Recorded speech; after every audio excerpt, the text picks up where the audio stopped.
Recording Abhi. Good morning, everyone. Today we are going to start a presentation on filters. So basically, what are filters? Filters are the circuits which filter out the unwanted components. Next, please.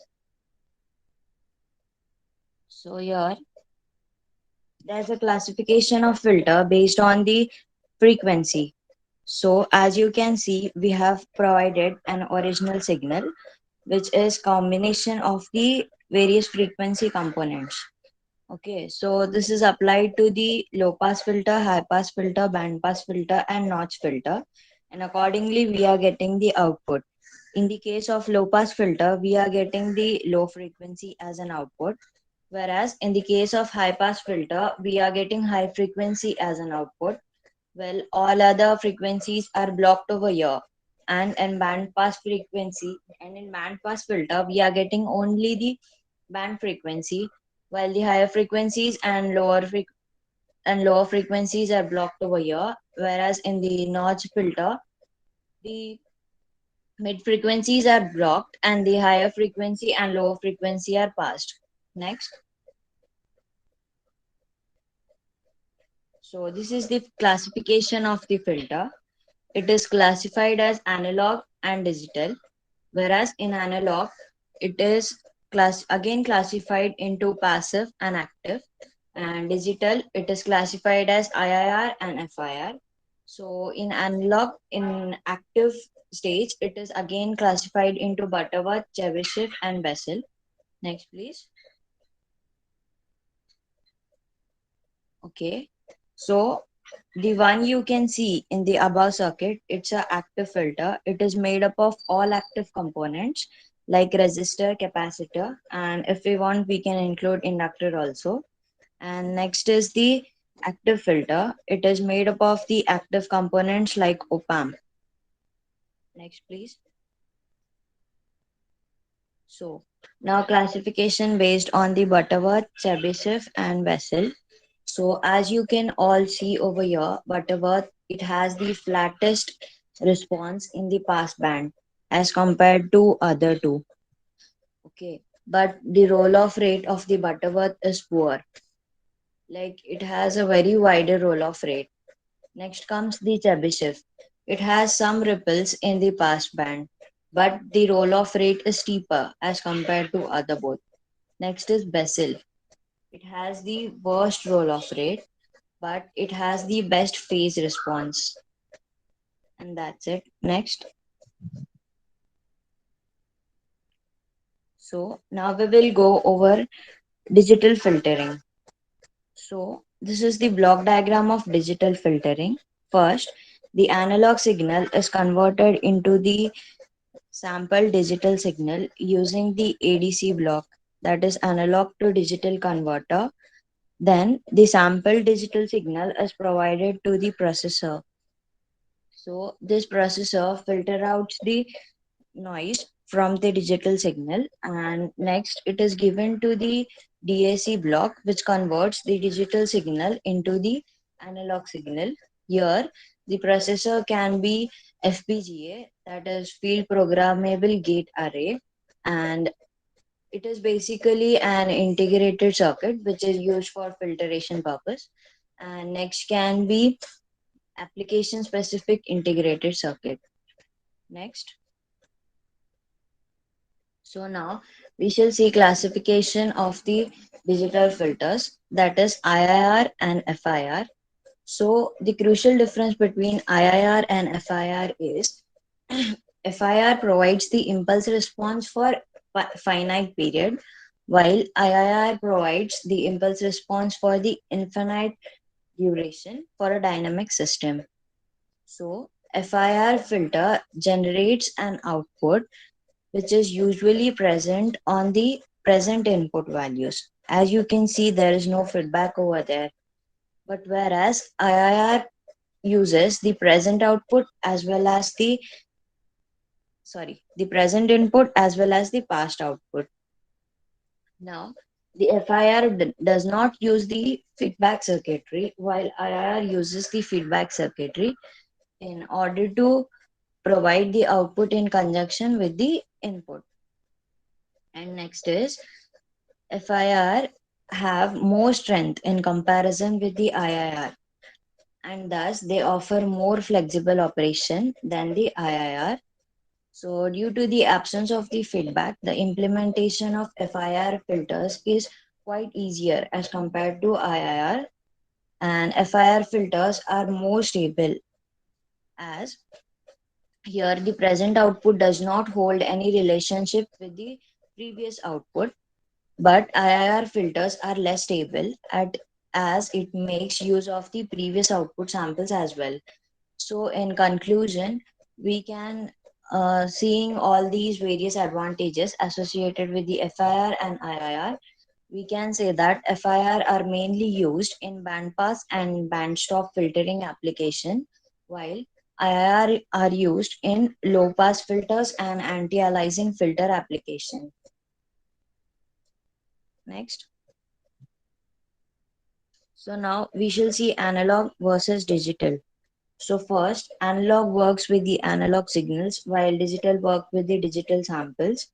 And the component used in the analog are resistors, inductors, and capacitors, while in digital, we use filters such as adder, subtractor, and delays. And next, the frequency response. Here, like there's a problem to obtain a desired frequency response in analog, while we can obtain the expected frequency response in the digital filters. Next,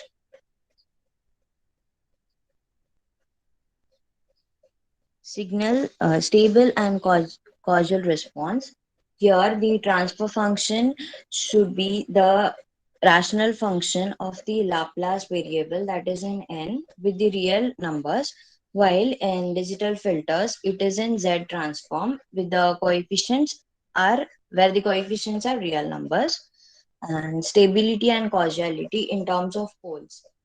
In analog filter, the poles lie on the left hand side if the transfer function is stable, whereas in digital filters, the poles lie inside the unit circle of the Z plane.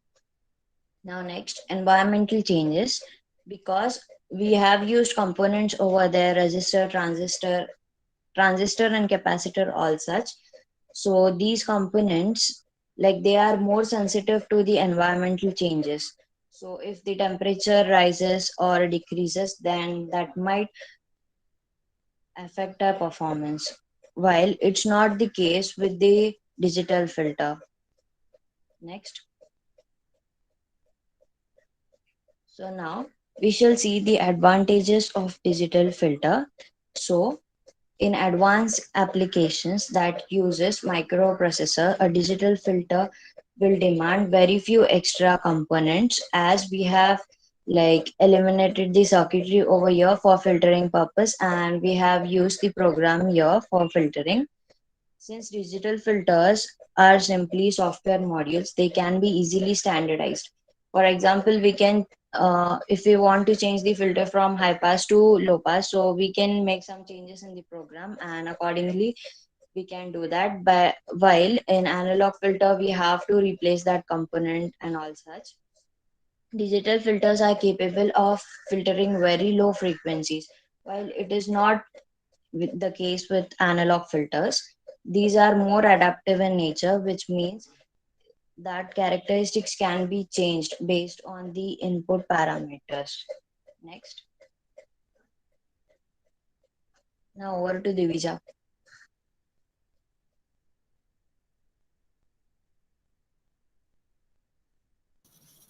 So good morning everyone. Now let's move on to our sixth experiment. That's what I'm going to be taking. I'll be taking the theory of that particular experiment. So in this particular sixth experiment, what we are going to do is we are going to make a Butterworth IR filter using impulse invariant method. Now we heard in our introduction what Butterworth filter is. So let's begin with first understanding what impulse invariant method is, because that's the new part that because that's the new part that we will be learning in this particular experiment.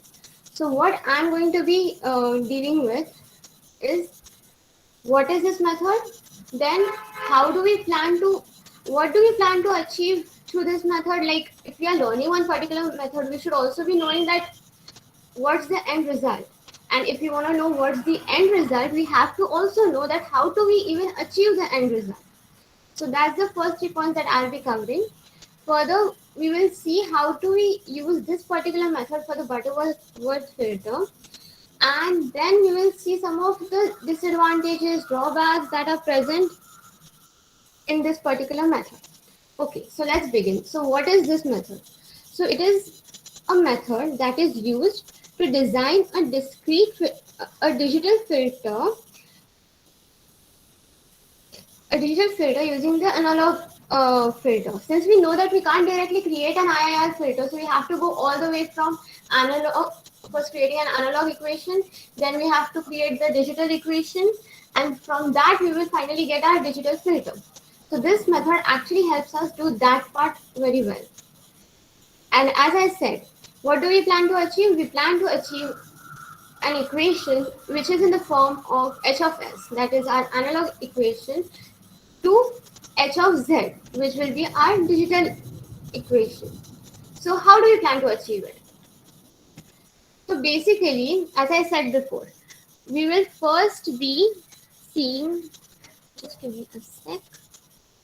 So first, here we have our transfer function in the analog domain, which is h of s. We have studied about it before, right? So h of s gives us the analog domain.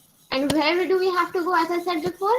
H of z, which is our digital domain. That's the long way that we have to traverse. Now, how do we do that? So first we get the impulse response. Now, how do we get the impulse response? We know that we have to take inverse Laplace transform. Then finally we get the impulse response of the analog domain. Now we have to replace this t with n of t. Now, what does exactly happen here? We use a sampling method. We can't directly say that, okay, we are just transferring it from t to n of t. But we also have to understand that what exactly happens here. So we are basically, for this substitution, we will be using the sampling method. Now, after this comes the main part. That is, we have to apply the Z transform. Because that's what, you can see the Z over here, right? So, for this Z, it is the Z transform of this particular equation that gives us the H of Z. Now, for this particular part, there are few transformations that we have to keep in our mind. So those, like, we will be seeing a numerical ahead, but just to give a heads up about them. So now we can't just pick up any of our H of S equation and just change it to H of Z. There needs to be some format the equation has to be in, so that it can easily go into H of Z. So for those, there are few transformation tips that ways to do that. So one is when our H of S is in the form of S minus pki. One transformation is this. So when we transform it, it goes to becoming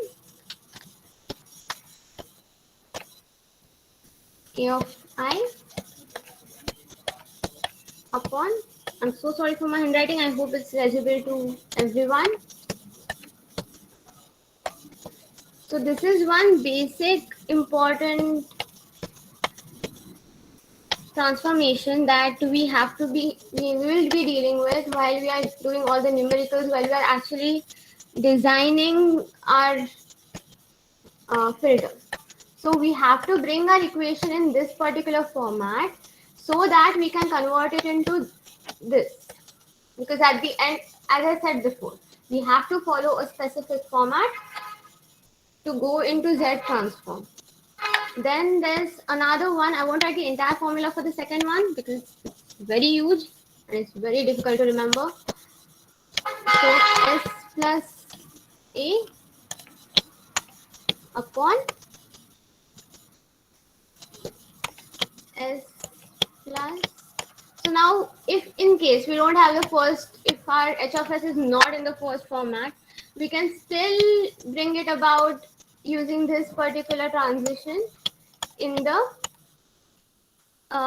Z transform equation. So there is the second one, and in the third format, we have the third transformation technique that we can use on our h of s to take it to h of z will be h of s and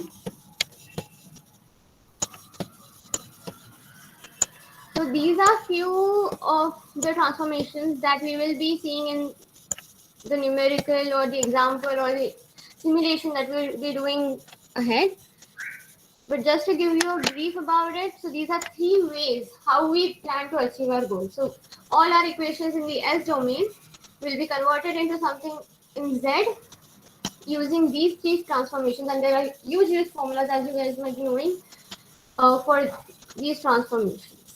Okay, so moving on. So now we finally reached what this experiment was about, creating a Butterworth filter using this method. So as we were introduced to Butterworth filter in the beginning, let's have a quick recap about what the various parameters were. Like we learned in our previous semester about how to design an analog filter. So that's what we will be using now. That till that particular step to go on to digital filter, right? So for this particular point, let's revise some of our parameters that were there.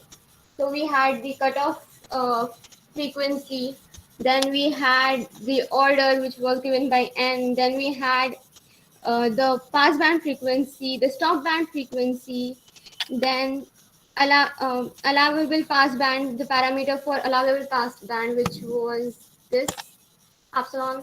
Then we had our lambda, which was the allowable stop band.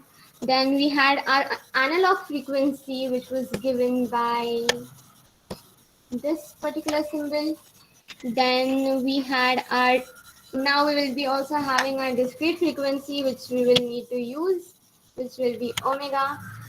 And then we have the attenuation of passband and stop band, which will be given by these two notations. We have learned about these notations in our theory before. So this was just a quick recap of uh, what parameters we will be considering while we go from h of s to h of z. So before we, so for showing these particular examples, I'll be the steps. I'll be showing you guys an example. But before that, let us first remember our Butterworth equation, because that's the whole game, right? We have to first understand what we are actually, what equation are we actually changing it. So this is, as you can see here, this is our equation, which we will be using for our designing purposes. Now you guys, now let's see one small example, which you guys will also see the simulation for later on. So this is our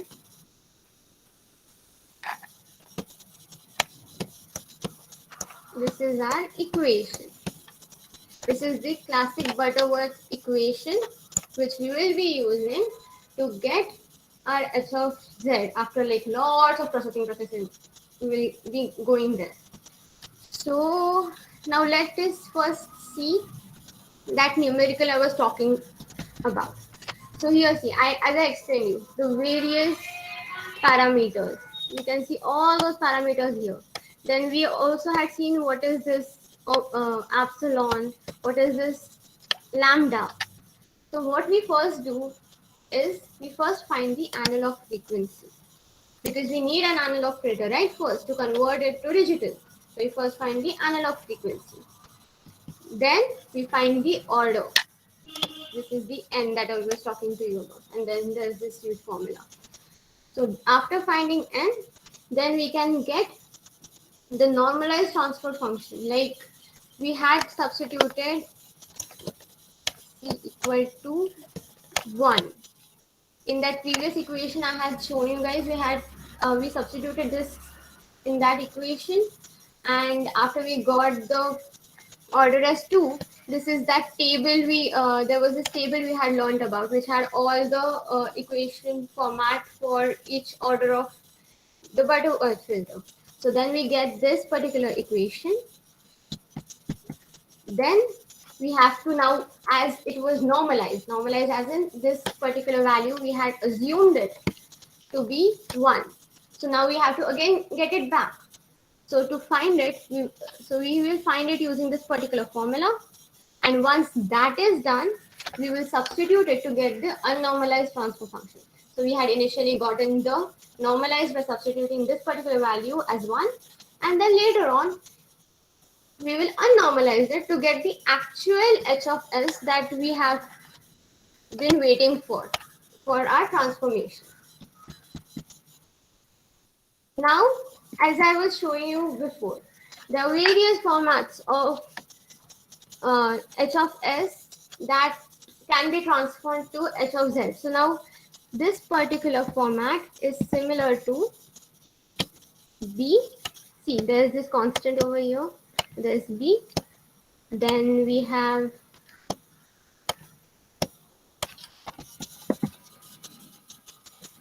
s of a square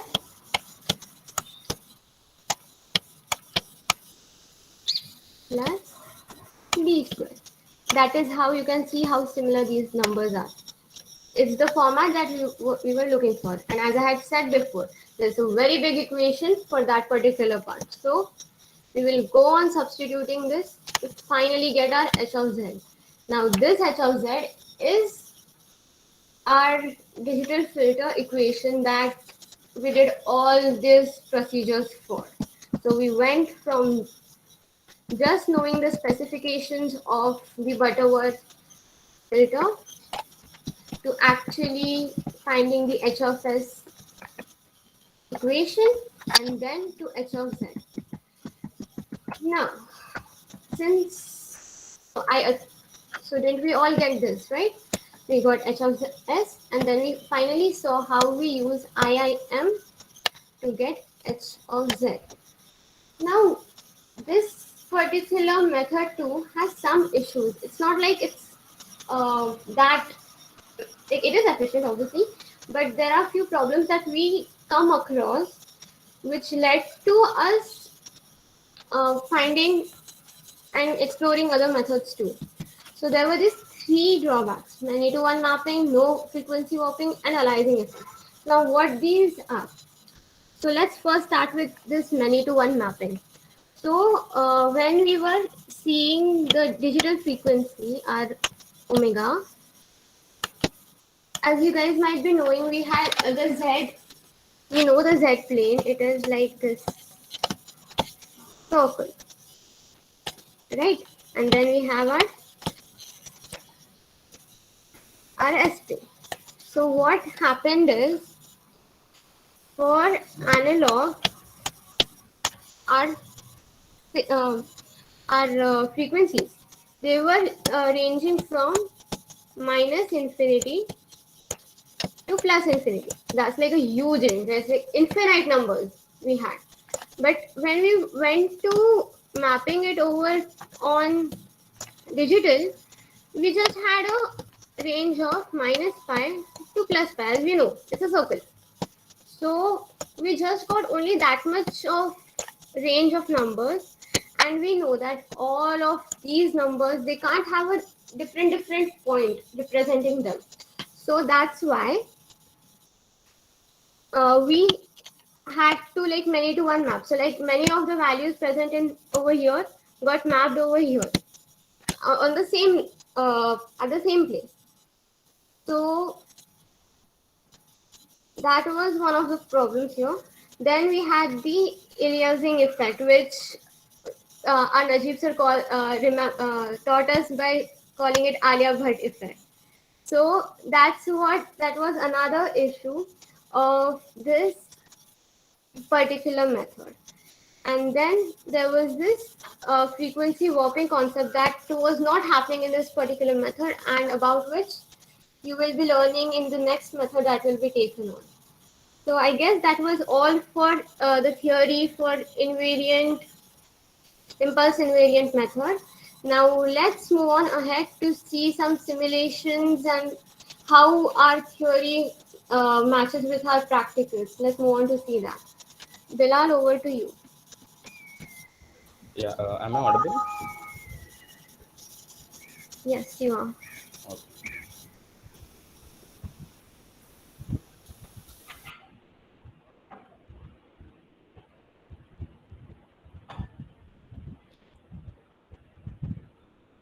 My screen's visible, right?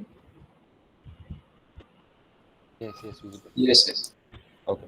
So we just saw that Divija just showed us how to solve the numerical theoretically, like how to design the Butterworth filter theoretically. But like अभी हमको थोड़ी पता है कि ऐसा मतलब ऐसा we have to verify कि दिव्या अपने को टोपी तो नहीं पहना रही, उसने बस ऐसे ही बोल दिया कि ऐसा ऐसा कैलकुलेशन करते हैं, ऐसा ऐसा डिजाइन करते हैं अपन बटरवर्थ फिल्टर को. बट अभी while we don't see things with our own eyes, जैसे प्रैक्टिकली चीज़ों को नहीं देखेंगे तो we don't know, we can't believe on it 100%. So what we will do here is we will verify the entire the numerical, the same numerical practically using MATLAB code. So the flow of my part is going to be like I'm going to explain each line as to what's happening in that part of the code, and then I'm going to run the code, and then I'm going to verify the values whether it's same or not. Right. So let me just zoom in. Okay.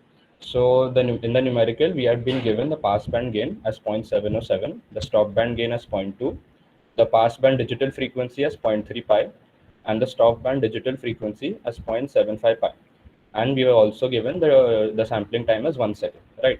So after that, as Divija mentioned, we had to convert the passband, we had to convert a passband gain into dB, as well as a stop band gain into dB. Now you might ask कि ये करने का क्या जरूरत है, मतलब in the theoretical part we never use this part ever in a numerical calculation. So इसका answer I'll give in the next 1 minute. ठीक है. तो उसके बाद we have to find the passband analog frequency, which is in impulse invariant method. It's a very simple formula, just divided by the sampling time. In the BLT method, the bilinear transformation method, it's a bit of a complex more formula. So we get the passband analog frequency as well as the stopband analog frequency, right? After that, now here you will get the answer as to why we calculated this in dB. So this Butterworth function, it makes our life very easy. It gives us what it returns. It returns the minimum order as well as the cutoff frequency for this particular filter. So the parameters it takes in is the passband analog frequency, the stopband analog frequency, the passband attenuation in dB, and the stopband attenuation in dB. Now this dB is important because like this passband gain and stopband gain, the parameters that Butterworth function takes, it takes the same these parameters but in terms of dB. So that's why we had to convert our gain into dB, right? And this little small s over here mentions that we are working in S domain, analog domain, right? So after like line 11, we have found out the order and the cutoff frequency for our filter, right? So next we have this butter function. Now this butter function, the parameters it takes in the order n and the cutoff frequency omega n, right? So it returns the transfer function coefficients for an nth order digital Butterworth low pass filter, right? I'm going to repeat it again. It returns the transfer function coefficients for an nth order Butterworth digital low pass filter. Since it's normalized transfer function over here, we take the cutoff frequency as 1. Right. So now we have our coefficients, and after that, using this TF function, we create a transfer function model. Right. So now we have a normalized transfer function. Right. So after this, we all we have to do is we write this exact same code. Only instead of the 1 over here, instead of the cutoff frequency being 1, we put the actual value of the cutoff frequency that we found out in this line number 11. So that gives us our unnormalized transfer function, and again we convert it into a transfer function model. Fine. Now, abhi analytically, just a second, let me show you now. This is visible, right? Yes. Okay. So yeah, so we found our answer till this point, right? Find a normalized transfer function. Right. So till here we have found out our answer. Now, as Divija mentioned, that in digital transform to convert it into that Z domain, we have to get it into a particular form, and it's a bit of a tedious task, right? You won't like to do this every time. Yeah. So after this, we get our equation into this particular form, this b upon x plus a square plus b square, and then the ganda sa equation आता है, a और b को डालते हैं, and we get our h of z, right? So this entire process is made simple by this 8-letter function named impulse invariant, right? It's a function that makes our life even more easier than this Butod function did. So what it does is converts. It gives us a digital filter with transfer function coefficients as num and den, right? And its impulse response is equal to the impulse response of the analog filter with who has the coefficients as b and a, and it's scaled by 1 by t. Right. So this basically gives us a digital transfer function. Instead, I can say in the Z domain transfer function coefficients. And again, like previously, what we've done is we take transfer function, we make this function, use this function, and we create a transfer function model. Right. So as of now, till line 23, we have first found out our order and cutoff frequency. Then we make the normalized transfer function. Okay, one point I forgot to mention here. This step is optional. In the code, at least it's optional, because there's the difference between this and the unnormalized transfer function. There's no such difference, only the cutoff frequency is changed, right? So then later on we find the unnormalized transfer function, and then we convert it to Z domain. Okay, now our next now we've got the h of z, right? Now we want to print the frequency response and the magnitude response and also plot it. So this w base basically omega, its range goes from 0 to pi, right? And it's broken down into intervals of pi by 16, right? So frequency response is now what? We again use as inbuilt function, which takes in the parameters as the numerator and denominator, the coefficients of the digital transfer function, and omega, which is your frequency. And this basically h of w gives you in a matrix format, it gives you the frequency response, right? And then we have for the magnitude response, all we have to do is, it's very simple, just take the absolute value of this h of w, right? So that is your magnitude response, and then we have to plot it. So I'm just going to show you the plot. So this is, all of us know, like since last semester we learned analog filters, so we know how a low pass filters I can say magnitude response should look. So it's like at 0, it's at a maximum value, and as it keeps going down and down, it like over time, the value tends to go almost to 0, but it doesn't reach exact 0, right? So code now we've understood, right? Code now we've understood. So isko ek baar, let's just see the values that we got. Do they match Divija's values, right? So this is just the passband attenuation in dB and stopband attenuation in dB, which is basically we've converted this 0.707 into dB, we get 3.0116. 0.2 we've converted in dB, we get 13.9794, right? Then this is the analog frequency for passband. So let's just see if it's the same value. Yeah, so find analog frequency, it's the same 0.9425 and 2.3562 for stopband, which is the same values we got here and here, right? The order we found out to be 2, and the cutoff frequency found out to be 1.0645. And as we can see here, even those values match, right? N is equals to 2, and the cutoff frequency we found out to be was 1.0645. Right. Next, normalized transfer function. This is nothing to verify. I mean, the table, if some of you might not remember what the table is, this is the table for a Butterworth filter for a particular order k. So we have order as 2.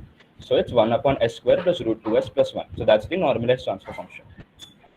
Right.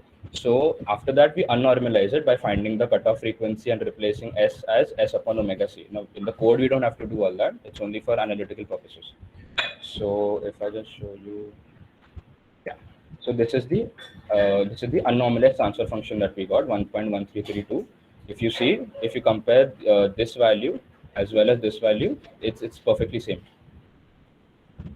right? And the digital transfer function comes out to be these kind of values. I'll just show it to you all here as well. Yeah. So it comes out to be a yes. The z powers are negative over here. All inside here, all the differences that these are positive powers of z. But if you see the coefficients match perfectly. 0.48481, 0.6876. So they basically match. So I can say that the method that Divija has used is perfectly fine because it's been verified practically via the code, via MATLAB code as well, right? So frequency response is matrix in matrix form I've showed you all, as well as magnitude response, and the plot as well I have shown you all.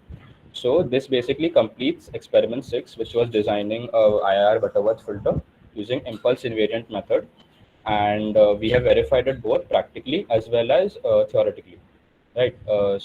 Thank you. Experiment 7 will be taken over by Siddhant and Apurva. So over to you. Thank you. So good morning, guys. So I'll be explaining the theory of experiment, and Siddhant will be explaining a practical example along with this showing it on MATLAB. So let's start.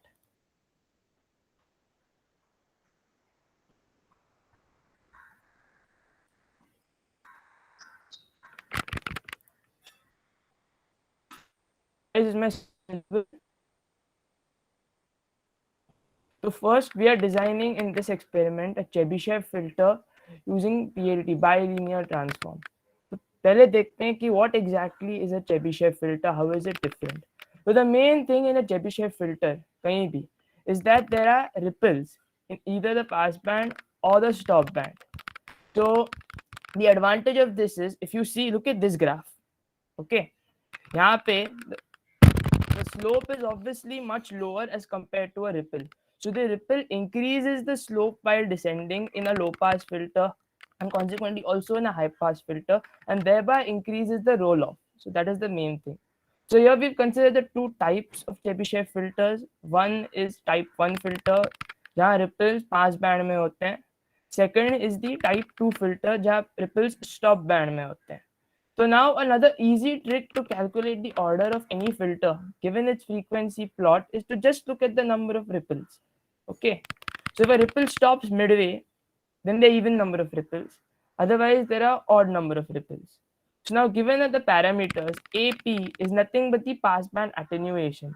Attenuation matlab ka? Attenuation is nothing but the ratio between the amplitude at the of the signal at the of a filter at the output upon the input at pass band or stop band. And omega p and omega s are the edge frequencies. So AP is given by 1 by root over 1 plus epsilon square. Epsilon is the parameter for pass band, and AS is given by 1 root over 1 plus lambda square, which is the parameter for stop band. So now we have to apply, as Divija earlier applied impulse invariant method, this time we are going to use bilinear transform. तो यार पहले समझते हैं कि bilinear transform है क्या.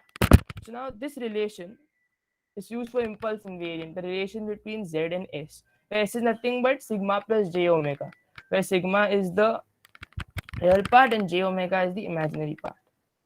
Now if you observe this very carefully, एक छोटी सी problem दिखेगी कि this is because of the exponential function, this value is always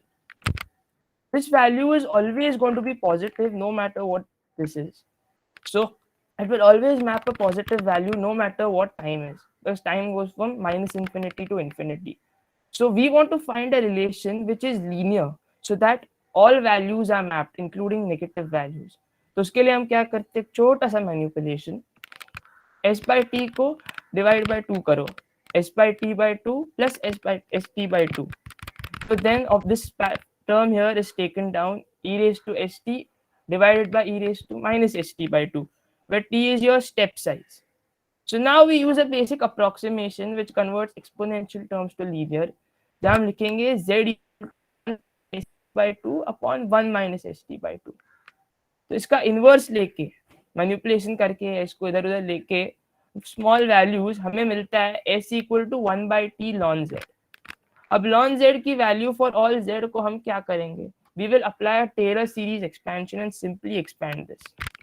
Now as we saw, e raised to the power st's value will always be equal to 1.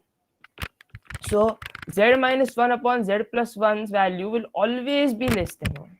So hence we can ignore all terms of the expansion, and we finally get the bilinear transform in terms of s as s equal to 2 by t z minus 1 upon z plus 1. In this we can say कि हमने एक प्रकार का inverse किया. So now what is the advantage? Now Divija in her presentation explained to you the main disadvantages, that many to one mapping, frequency warping. So here are the advantages of it. So first, we explain to you the basic stability part of what exactly that means.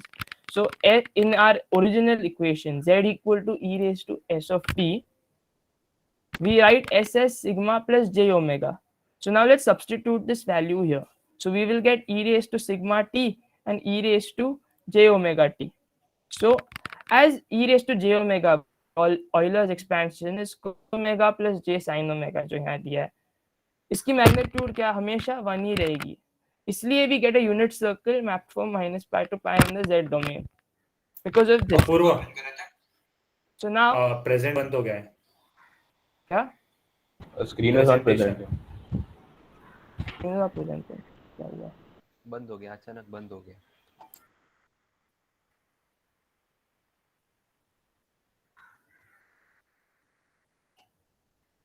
हाँ guys, sorry for that. Yes, visible now. Visible है.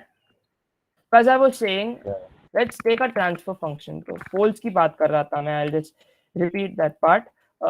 Z is equal e raised to j omega की value cos omega plus j sin omega always 1 ही होगी, क्योंकि cos square omega plus sin square omega is 1. Simple thing. तो उसके बाद let's take a function s minus s1, s minus s2, s minus s3, denominator का part, numerator कुछ भी हो सकता है. So now let me explain to you the concept of stability. So now if a pole is in the right hand side, s1 sigma 1 plus j, क्योंकि right hand side पे obviously the real part has to be greater than 0. So now if the real part is greater than 0, take a look at this. This term always is 1. So ये term भी अगर contribute करने लगी, अगर से sigma की value 1 हुई, तो इसकी value कितनी होगी? E is 2.6 approximately. So then this will obviously be greater than 1 and lie outside the unit circle as I've mapped here in the z domain. Hence, this filter then will be unstable if that happens. If it is equal to j omega and the value, the real part is 0, then again e raised to j omega in this case is always 1. So it lies exactly on the unit circle and is partially stable. Now coming to the final part, if it is on the left hand side, which is our ideal case, which is the way we want it, so our filters are stable, then the real part is less than 0. And if the real part is less than 0, ये जो 1 का term है, ये term less than 1 होगा. So this whole thing becomes less than 1, and hence our point lies within the unit circle, and hence our filter is stable. So now let me explain to you another important concept कि ये many to one map चल कैसे रहा है. So let's assume we have two or three poles here, okay, in our imaginary axis, 2 pi j, 4 pi j in our x plane. Now we want to map this. तो कैसे होगा? इस concept में अगर 2 pi j हमने इधर substitute किया z में, तो no matter what we are going to get one value only as 1, because cos of n to n pi is always 1. So for all different values as well as even if we keep increasing our digital frequency, our pole is going to remain unchanged, and therefore the characteristic unchanged. दिख रहा है तुम लोगों को एक major disadvantage है जो हमको बीट करना है. तो इसके लिए हम क्या करेंगे? हम BLT मेथड यूज करेंगे. Now as I explained earlier, the main advantage of BLT method is we are converting an exponential term to a linear term, so that all values are included. इसकी जो range है z की वो हर value के लिए आ जाती है. तो now what happens with that is, if we take three poles, 2 pi j, 4 pi j, 8 pi j, and we map them, then the points will get closer and closer, but you will have distinct poles. तो अगर filter की characteristic very कर रही है उसके transfer function को very करने के लिए, then we will utilize this method very easily. That is the major advantage that this method has, along with frequency warping, which is also countered in this part. Okay, so now we've gotten this. I hope you guys have understood what bilinear transform is. तो अब इसको apply करते हैं BLT method के लिए. So to for any filter, in the first step is to basically find its characteristics. What all do you need? You need its stop band and pass band. You need its order. You need its attenuation, and most importantly, you need its transfer function, which is what we have throughout this. So the first thing is we need to calculate this, the analog stop band frequency given the digital. So we utilize the formula 2 by T tan omega p by 2 for stop band and pass band, sorry, and the same for stop band as omega s is 2 by T tan omega s by 2. So ये हो गया. So we've got our analog stop band and pass band frequencies. Now for the order. Now as I told you earlier, you can also look at the calculate the order by looking at the either the band. The condition being कि frequency response का जो graph है वो दिया हो. अगर वो दिया नहीं है तो very simple again. Simply use this formula cos h inverse lambda by e, जहाँ ये parameters है for pass band and stop band and pass band, upon cos inverse h the analog stop band frequency upon the analog pass. Now if the parameters are in decibels, then you can also use the relation that a is equal to 1 by root over 1 plus epsilon square and a of t is 1 by root over 1 plus lambda square. So simply use this formula cos h inverse 10 raised to 0.1 as minus 1, 10 raised to 0.1 ap minus 1 upon cos hyperbolic inverse stop band analog frequency upon pass band analog frequency to get the order. अब n की value आई है तो इसके बाद हम लोग एक parameter calculate करते हैं using that value of n which you have got, which is beta, which is root over 1 plus epsilon square plus 1 upon epsilon. तो ये आ गया. Now for the ellipse plot which will come, we need to find the major and the minor axis using our passband frequency because that is the one we actually want.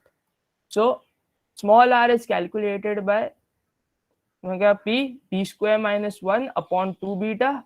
The major axis is calculated by omega p b square plus 1 by 2 beta. So now what do we need? Now we've got our major axis, our minor axis. Now for any transfer function, the main thing you need before you can calculate anything is the poles, obviously. So for this step also हमें poles चाहिए transfer function calculate करने के लिए. तो हम simple formula use करते हैं sk is equal to sigma cos theta k plus jr sin theta k, where k ranges from 1 to n, which is our order, and theta k is pi by 2 plus 2k minus 1 upon 2n pi. So here is where the utility of the major axis comes in to find the poles. Okay. So now once you've got the poles, what is your denominator? Denominator is nothing but s minus s1, s minus s2, s minus s3, which is number of poles. So chalo bhai, denominator aa gaya. Good. Now we need to find the numerator. So now again, this is another step. Now you calculate, see the number of poles is odd or n is even, the order which you have. If n is odd, then substitute s equal to 0 in your denominator and see what you get. If n is even, then substitute this term s equal to 0 divided by 1 plus epsilon square, the passband thing. So now finally you've got hs is equal to ns by ds. So congratulations, यहाँ तक आ गए. Now one simple step after this बहुत easy है. बस ये जो value है bilinear transform की, ये h of s में पुट करो and we will get the value of h of z. So this is all there is from my side. Now Siddhant will be taking a practical example of this. He'll be showing you the entire process stepwise, calculating it, and on MATLAB. So thank you from my side. Siddhant, please continue. Yeah, so let me present my screen.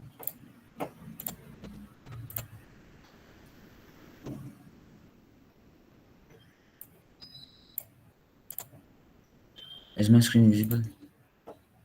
Yes, visible.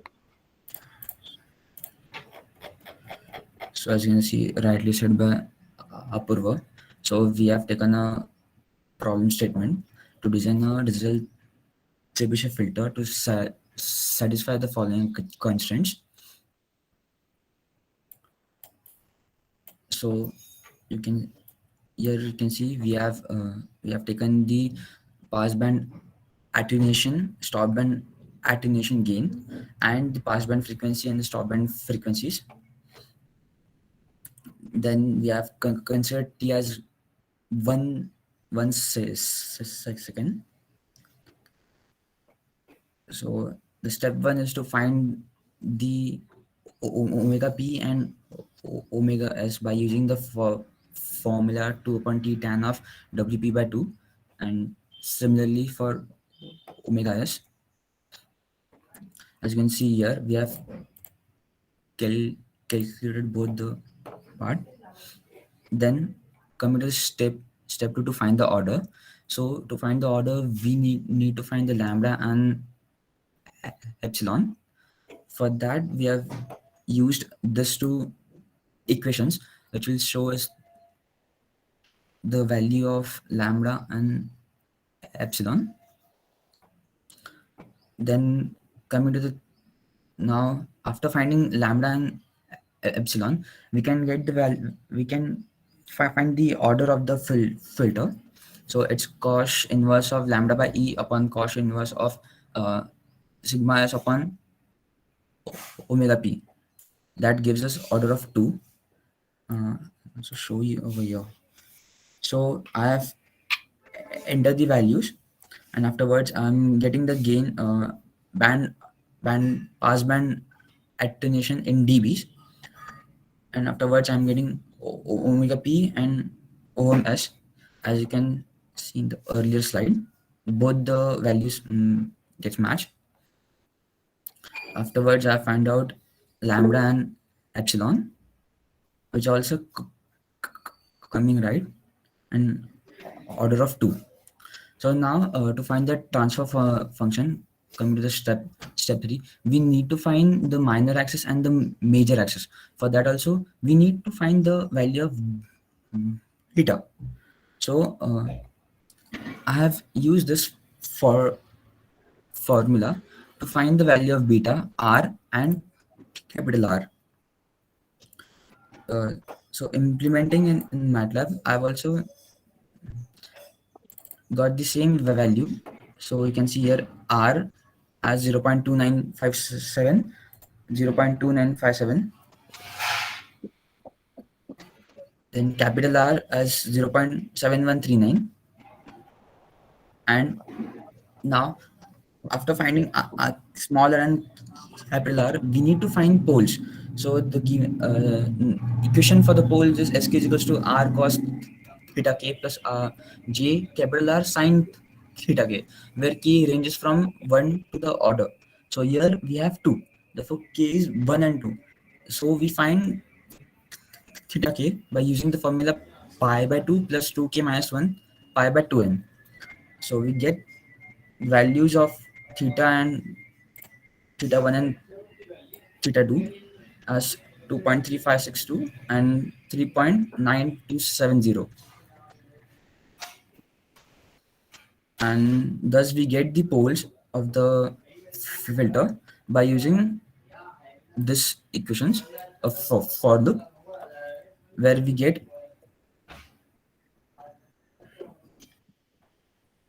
sorry for that, where we get S1 is equals to minus of 2.91 2.091 plus 0.50848J, as you can see here. Similarly, and both the poles are complex conjugate of each other,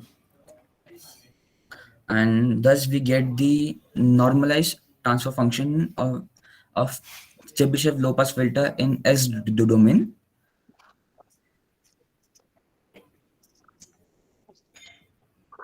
And we get H of S.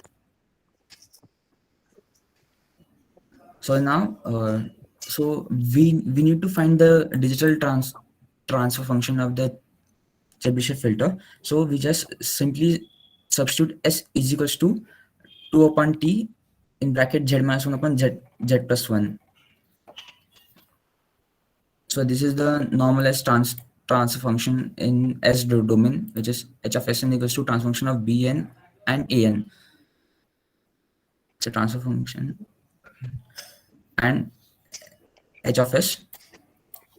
Similarly, we find we use bilinear function to convert it from S domain to Z domain using BLT.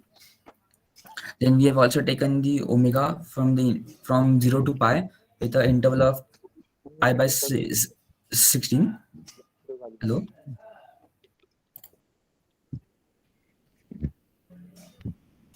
Hello, sir.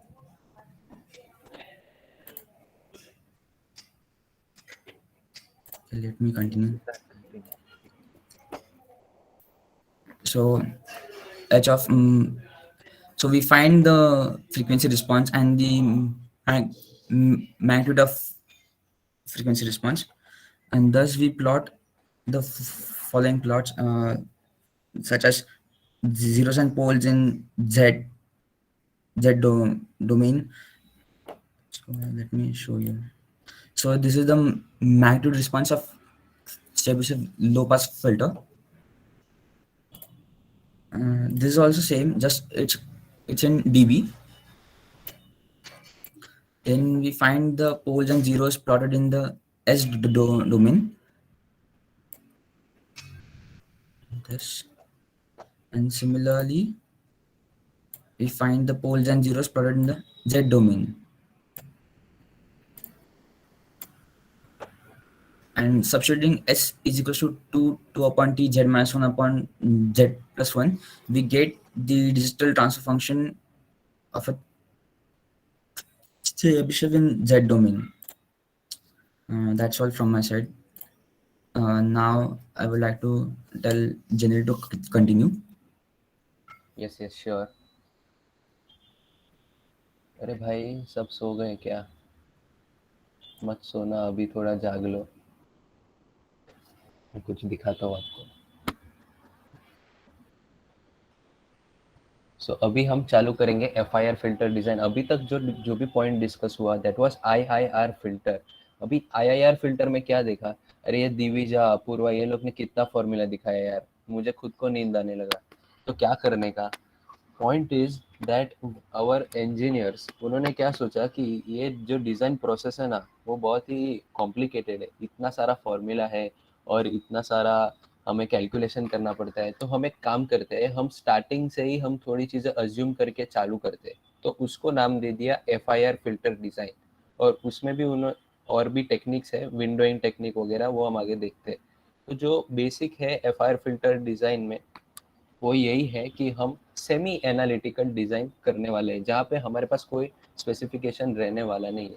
अच्छा, तो चलो FIR filter चालू करने के पहले एक सवाल तो दिमाग में आना ही चाहिए कि क्यों FIR फिल्टर, ऐसा तो क्या है FIR फिल्टर में। चलो कैलकुलेशन हमें नहीं करना है, वो मैटलैब का बटॉड वगैरह यूज कर दिया तो डायरेक्ट आंसर आ गया। तो what is the problem? The problem is कि FIR फिल्टर में हमें मिलता है लीनियर फेज बिहेवियर, और ये जो लीनियर फेज बिहेवियर है ना ये बहुत इंपॉर्टेंट है, ये नेक्स्ट लेवल इंपॉर्टेंट है। और इसका कॉन्सेप्ट मैं आपको आज दिखाने वाला हूँ फ्री में, यूट्यूब के किधर पे भी नहीं मिलेगा। मैंने बहुत रिसर्च किया, बाद में मुझे पता चला, तो आपके लिए खास मैं लेके आया हूँ। लीनियर फेज का भी कॉन्सेप्ट सिखा दूंगा। और अनकंडीशनली स्टेबल है ये फिल्टर। चलो क्या बात है, अनस्टेबिलिटी में है ही नहीं, मतलब ये अनकंडीशनली स्टेबल है और वो भी वेरी इजीली रिलायजेबल है। चलो बहुत बढ़िया। और हम इसमें पावरफुल FFT एल्गोरिदम भी यूज करते हैं। अरे वाह, क्यों इसमें यूज कर सकते हैं, IIR फिल्टर में क्यों नहीं? IIR फिल्टर में हम S to Z जाते थे, अगर याद है तो S to Z। यहाँ पे S to Z वगैरह करने की जरूरत नहीं, सीधा FFT हम डाल दो, हो गया काम 1 सेकेंड में। और FIR filters are causal in nature. अगर हमने आपको याद है तो सिग्नल इन सिस्टम में, इवन कंट्रोल सिस्टम में स्टार्ट में ही बोला कोई भी सिस्टम LTI है तो बहुत बढ़िया है, तो कॉजल है और स्टेबल है और इनिशियल कंडीशन वगैरह भी 0 है तो LTI भी है। तो एक सिस्टम को क्या होना चाहिए वो सब FIR फिल्टर देता है, तो क्यों ना उसको यूज किया जाए, यूज किया जाना चाहिए। और एक बहुत ही प्लस पॉइंट है इसका कि इसका जो स्पेक्ट्रम आता है वो 2 साइडेड स्पेक्ट्रम आता है, मतलब वो प्लस पाई और माइनस पाई से प्लस पाई के बीच में आता है। और इसका मतलब ये हुआ कि that is symmetric in nature. तो ये जो सिमेट्रिक वाला प्रॉपर्टी है ना ये भी इंपॉर्टेंट है, ये खाली याद रखो। मैं आपको एंडिंग में बताता हूँ इसका एडवांटेज क्या होता है। चलो तो आगे बढ़ते हैं। ये सबसे इम्पोर्टेंट कॉन्सेप्ट आ गया है लीनियर फेज सिस्टम का, यूट्यूब पे कहीं पे भी नहीं मिलेगा इतना अच्छे से। अभी ध्यान से सुन लो, मैं आपको अच्छे से समझाता हूँ क्या है ये बेसिकली। चलो मान लो कि मेरे पास एक फ्रीक्वेंसी है f और दूसरी फ्रीक्वेंसी है 2f, मतलब ये जो इसका फ्रीक्वेंसी है उसका डबल है ये frequency. Okay, and I give this signal to a linear phase shift system, both the signals to linear phase shift signal. Now अगर आप इसको ध्यान से देखो ये सिग्नल को, तो क्या मैं इस पे कमेंट कर सकता हूँ कि ये 180 डिग्री फेज शिफ्टेड है, -180 डिग्री फेज शिफ्ट लगा है? हाँ मैं कमेंट कर सकता हूँ। क्यों? क्योंकि ये उल्टा हुआ है ना, देखो जरा ध्यान से, उल्टा हुआ है सिग्नल। ओके, अभी इसको मैं क्या कमेंट करूँ? इसको अगर मुझे कमेंट करना है तो ये भी उल्टा हुआ है, नो डाउट, ओके उल्टा हुआ है, पर इसको अगर इसके रिस्पेक्ट में देखोगे, इसका हाफ वेव उल्टा हुआ, इसका हाफ वेव उल्टा हुआ, तो यहाँ पे इसका फुल वेव उल्टा हुआ है। जरा ध्यान से देखो, ध्यान से देखो जरा कि इसका हाफ वेव उल्टा हुआ है, तो यहाँ पे इसका फुल वेव उल्टा हुआ है। मतलब इसका फेज शिफ्ट क्या हुआ, क्या हुआ? इसका फेज शिफ्ट 90 डिग्री हुआ ना, आधे उस पे पूरा, आधे फेस पे इसका पूरा वेव चेंज हो रहा है। तो हमने सेम फेस शिफ्ट यूज किया है, तो इसका 90 डिग्री फेस शिफ्ट हुआ और इसका 180 डिग्री फेस शिफ्ट हुआ। तो इसका मतलब क्या हुआ? अगर मुझे फ्रीक्वेंसी वर्सेस फेस का प्लॉट करना है तो कैसे करूंगा मैं? ले लिया 0, ये ले लिया f और ले लिया 2f। तो कैसे होने वाला है? 0 पे मैं ऊपर वाली वैल्यू आएगी, ये -180 डिग्री, तो ये यहाँ पे आएगा, और ये 2f के लिए 90 डिग्री है तो ये यहाँ पे आएगा। तो इसका जो लीनियर फेज शिफ्ट है, इसको लीनियर क्यों बोलते हैं? क्योंकि ऐसा स्ट्रेट लाइन है। So I hope you are able to understand what is linear phase shift. तो ठीक है, तो क्या हो गया? लीनियर फेज शिफ्ट है तो, अरे रुको यार, अभी मैंने क्या किया, ये दोनों को ऐड कर दिया। ऐड करने के बाद देखो ऐसा मुझे सिग्नल मिला। सिग्नल की शेप क्या है? सिग्नल ऐसे जा रहा है, ऐसा है, सॉ टूथ है, ऐसा है। तो अभी क्या करते हैं? Non linear phase shift use करते हैं। नॉन लीनियर फेज शिफ्ट में क्या है? सेम सिग्नल मैंने लिया, f और 2f सेम यूज किया और उसको नॉन लीनियर फेज शिफ्ट लगाया। मतलब यहाँ पे इसको फेज शिफ्ट मिला, चलो एक्सेप्ट कर लेते, इसको 180 डिग्री फेज शिफ्ट मिला है, वी एक्सेप्ट, इसको 180 डिग्री फेज शिफ्ट मिला, बाई चांस नॉन लीनियर है फिर भी 180 डिग्री मिला, ठीक है। पर उसका मतलब ये नहीं कि इसको भी 180 degree phase 90 degree phase shift मिलेगा इसके जैसा, इसको कुछ अलग ही फेज शिफ्ट मिला है। क्यों? क्योंकि अरे जरा ध्यान से देखो यार, यहाँ पे ये सिग्नल किधर एंड हो रहा है? यहाँ पे एंड हो रहा है इसके साथ, इस पे, इसके रिस्पेक्टिव पे एंड हो रहा है। पर क्या ये एंड हो रहा है? नहीं, ये एंड नहीं हो रहा है, ये और आगे जाना चाहिए इतना पार्ट। तो ये क्यों हुआ? ये हुआ क्योंकि this is non linear phase shift, और नॉन लीनियर फेज शिफ्ट है तो इसके वजह से यहाँ पे ये जो फेज में ये डिफरेंस आया, तो उसको बोलते हैं हम फेज डिले, फेज डिले बोलते हैं। तो क्या हुआ क्या एग्जैक्टली? अरे देखो, मैंने उसको वापस ऐड किया तो मेरा सिग्नल का शेप ही चेंज हो गया, पूरा शेप चेंज हो गया। देखो दिख रहा है, ये मुझे ऐसा चाहिए पर नॉन लीनियर फेज शिफ्ट के वजह से ऐसा आ गया। तो ये प्रॉब्लम आता है, प्रॉब्लम आएगा जब मेरा एप्लीकेशन रहेगा स्पीच प्रोसेसिंग, जब मेरा रहेगा इमेज प्रोसेसिंग, जब मेरा रहेगा ईसीजी सिग्नल प्रोसेसिंग। तो ऐसे सब एप्लीकेशन में लीनियर फेज ही चाहिए भाई। ऐसा उल्टा आ गया है तो ये बोलेगा अरे इसका पी नीचे है, क्यू ऊपर है, ये सब तो उल्टा है, इसका सिस्टम बॉडी सब खराब हो गया है। पर नहीं भाई, वो non linear phase shift use किया था इसीलिए प्रॉब्लम आया। तो लीनियर फेज शिफ्ट यूज करो तो सब बराबर दिखेगा, पी क्यू आर सब बराबर दिखेगा। ओके, सो आई होप आपको लीनियर फेज शिफ्ट का कॉन्सेप्ट समझ गया। अभी हम देखते हैं कि आइडियलाइज फ्रीक्वेंसी रिस्पॉन्स क्या होता है फॉर एफआईआर फिल्टर। अभी मैंने बोला स्टार्टिंग में ही कि एफआईआर फिल्टर में क्या हम खुद का लेते हैं, हम कुछ कैलकुलेशन नहीं करेंगे, नहीं पोल क्या रहेगा, अल्फा पी, ये वो स्टॉप बैंड फ्रीक्वेंसी, वो सब कुछ कैलकुलेट करना है। मुझे फिल्टर डिजाइन करना है तो मैं डिसाइड करूंगा ना मुझे क्या चाहिए। तो क्या चाहिए भाई? एक मस्त आइडियलाइज लो पास फिल्टर जैसा ही मुझे चाहिए रहेगा। तो वो कैसा रहता है? वो ऐसा रहेगा, मुझे एक ऐसा मस्त आइडियलाइज चाहिए, और वो भी कौन सा? ये एक पर्टिकुलर फ्रीक्वेंसी पे रहेगा, ठीक है। और मैंने बोला था, अगर आपको ध्यान से याद रहेगा तो, so it is between -π to +π, बराबर। तो ये जो रेंज रहेगा it will be from -π to +π, और ये जो भी कंटेंट रहेगा it will be copied here. Why? ये सेम कंटेंट यहाँ पे कॉपी होगा, क्यों? क्योंकि वो सिमेट्रिक है। मैंने बोला था आपको, अगर आपको याद है तो, सिमेट्रिक है। तो चलो भाई वो अप्लाई कर देते हैं। हाँ भाई सही है, सिमेट्रिक आया, मतलब सिमेट्रिक अबाउट वाई एक्सिस, दोनों बाजू आता है +ω1 -ω1। ओके, चलो अभी इस कॉन्सेप्ट को हम सेम हाई पास, लो पास, बैंड पास और बैंड स्टॉप में लगाते हैं कि जो राइट हैंड साइड में रहेगा वो सेम लेफ्ट हैंड साइड में रहेगा। देखो देखो यहाँ पे जो राइट हैंड साइड में है वही सेम लेफ्ट हैंड साइड में है, और यहाँ पे pi is the last frequency, यहाँ पे लास्ट होता है, और यहाँ पे ω1 से लेके पाई तक रहता है, पाई के आगे कुछ नहीं रहता है। क्यों? यहाँ पे इन्फिनिटी नहीं होता है। क्यों? क्योंकि वो जो सिग्नल है, मैंने आपको बोला कि it is from -π to π only. तो माइनस पाई टू पाई है, इसीलिए वो हम पाई माइनस पाई टू पाई लेते हैं, माइनस इन्फिनिटी टू इन्फिनिटी नहीं लेना, क्योंकि ये रिपीट होता है आफ्टर एवरी 2 पाई इंटरवल्स। ऑलराइट, सो ये यहाँ पे कॉपी हुआ, ये सेम चीज जो बैंड स्टॉप का है वो यहाँ पे कॉपी हुआ, और ये बैंड पास का है वो यहाँ पे कॉपी हुआ। तो आई होप अभी आपको आइडियलाइज फ्रीक्वेंसी रिस्पॉन्स समझा कि हम जब डिजाइन करना स्टार्ट करेंगे तो हमें चाहिए कि ये आना चाहिए, और इस हिसाब से हम कैलकुलेशन स्टार्ट करेंगे। ठीक है, तो हम फटाफट से स्टेप्स देख लेते हैं कि विंडोइंग मेथड यूज करके कैसे करना है। तो बेसिकली हमने सबसे पहले हमारे पास डिजायर्ड फ्रीक्वेंसी रिस्पॉन्स होगा, जिसको हम बोलेंगे H D of E raise to G omega. ये डी लिखना मत भूलना, वरना सर को मार्क काटने का मौका मिल जाएगा। तो ये H D of E raise to G omega, और उसको मैंने कर दिया एच डी ऑफ एन में कन्वर्ट कर दिया, कैसे? इनवर्स फोरियर ट्रांसफॉर्म यूज करके। ठीक है, ये याद रखना, इनवर्स फोरियर ट्रांसफॉर्म यूज करके H D of N use convert करेंगे, मतलब फ्रीक्वेंसी से टाइम डोमेन में आ गया। और उसको क्या करना है, अभी नाम क्या है? फाइनाइट। तो फाइनाइट है, तो अभी तक मैंने कुछ फाइनाइट के बारे में बोला ही नहीं, तो चलो अभी सुन लो कि क्या है, कि हम लोग उसको ट्रंकेट कर रहे हैं। ट्रंकेट इन द सेंस हम उसको लिमिट कर रहे हैं, उसका ऐसा पार्ट्स निकाल रहे हैं जो हमें चाहिए। We remove the parts we want in specific, कि फॉर एग्जांपल पूरा ऐसा फिल्टर बनेगा तो मेरा ऐसा ऐसा ऐसा फिल्टर बनेगा, तो मुझे इतना ही पार्ट चाहिए, तो मैं इतना ही पार्ट लूंगा और ये मेरा फाइनाइट बन जाएगा। कैसे बनेगा वो मैं दिखाता हूँ। और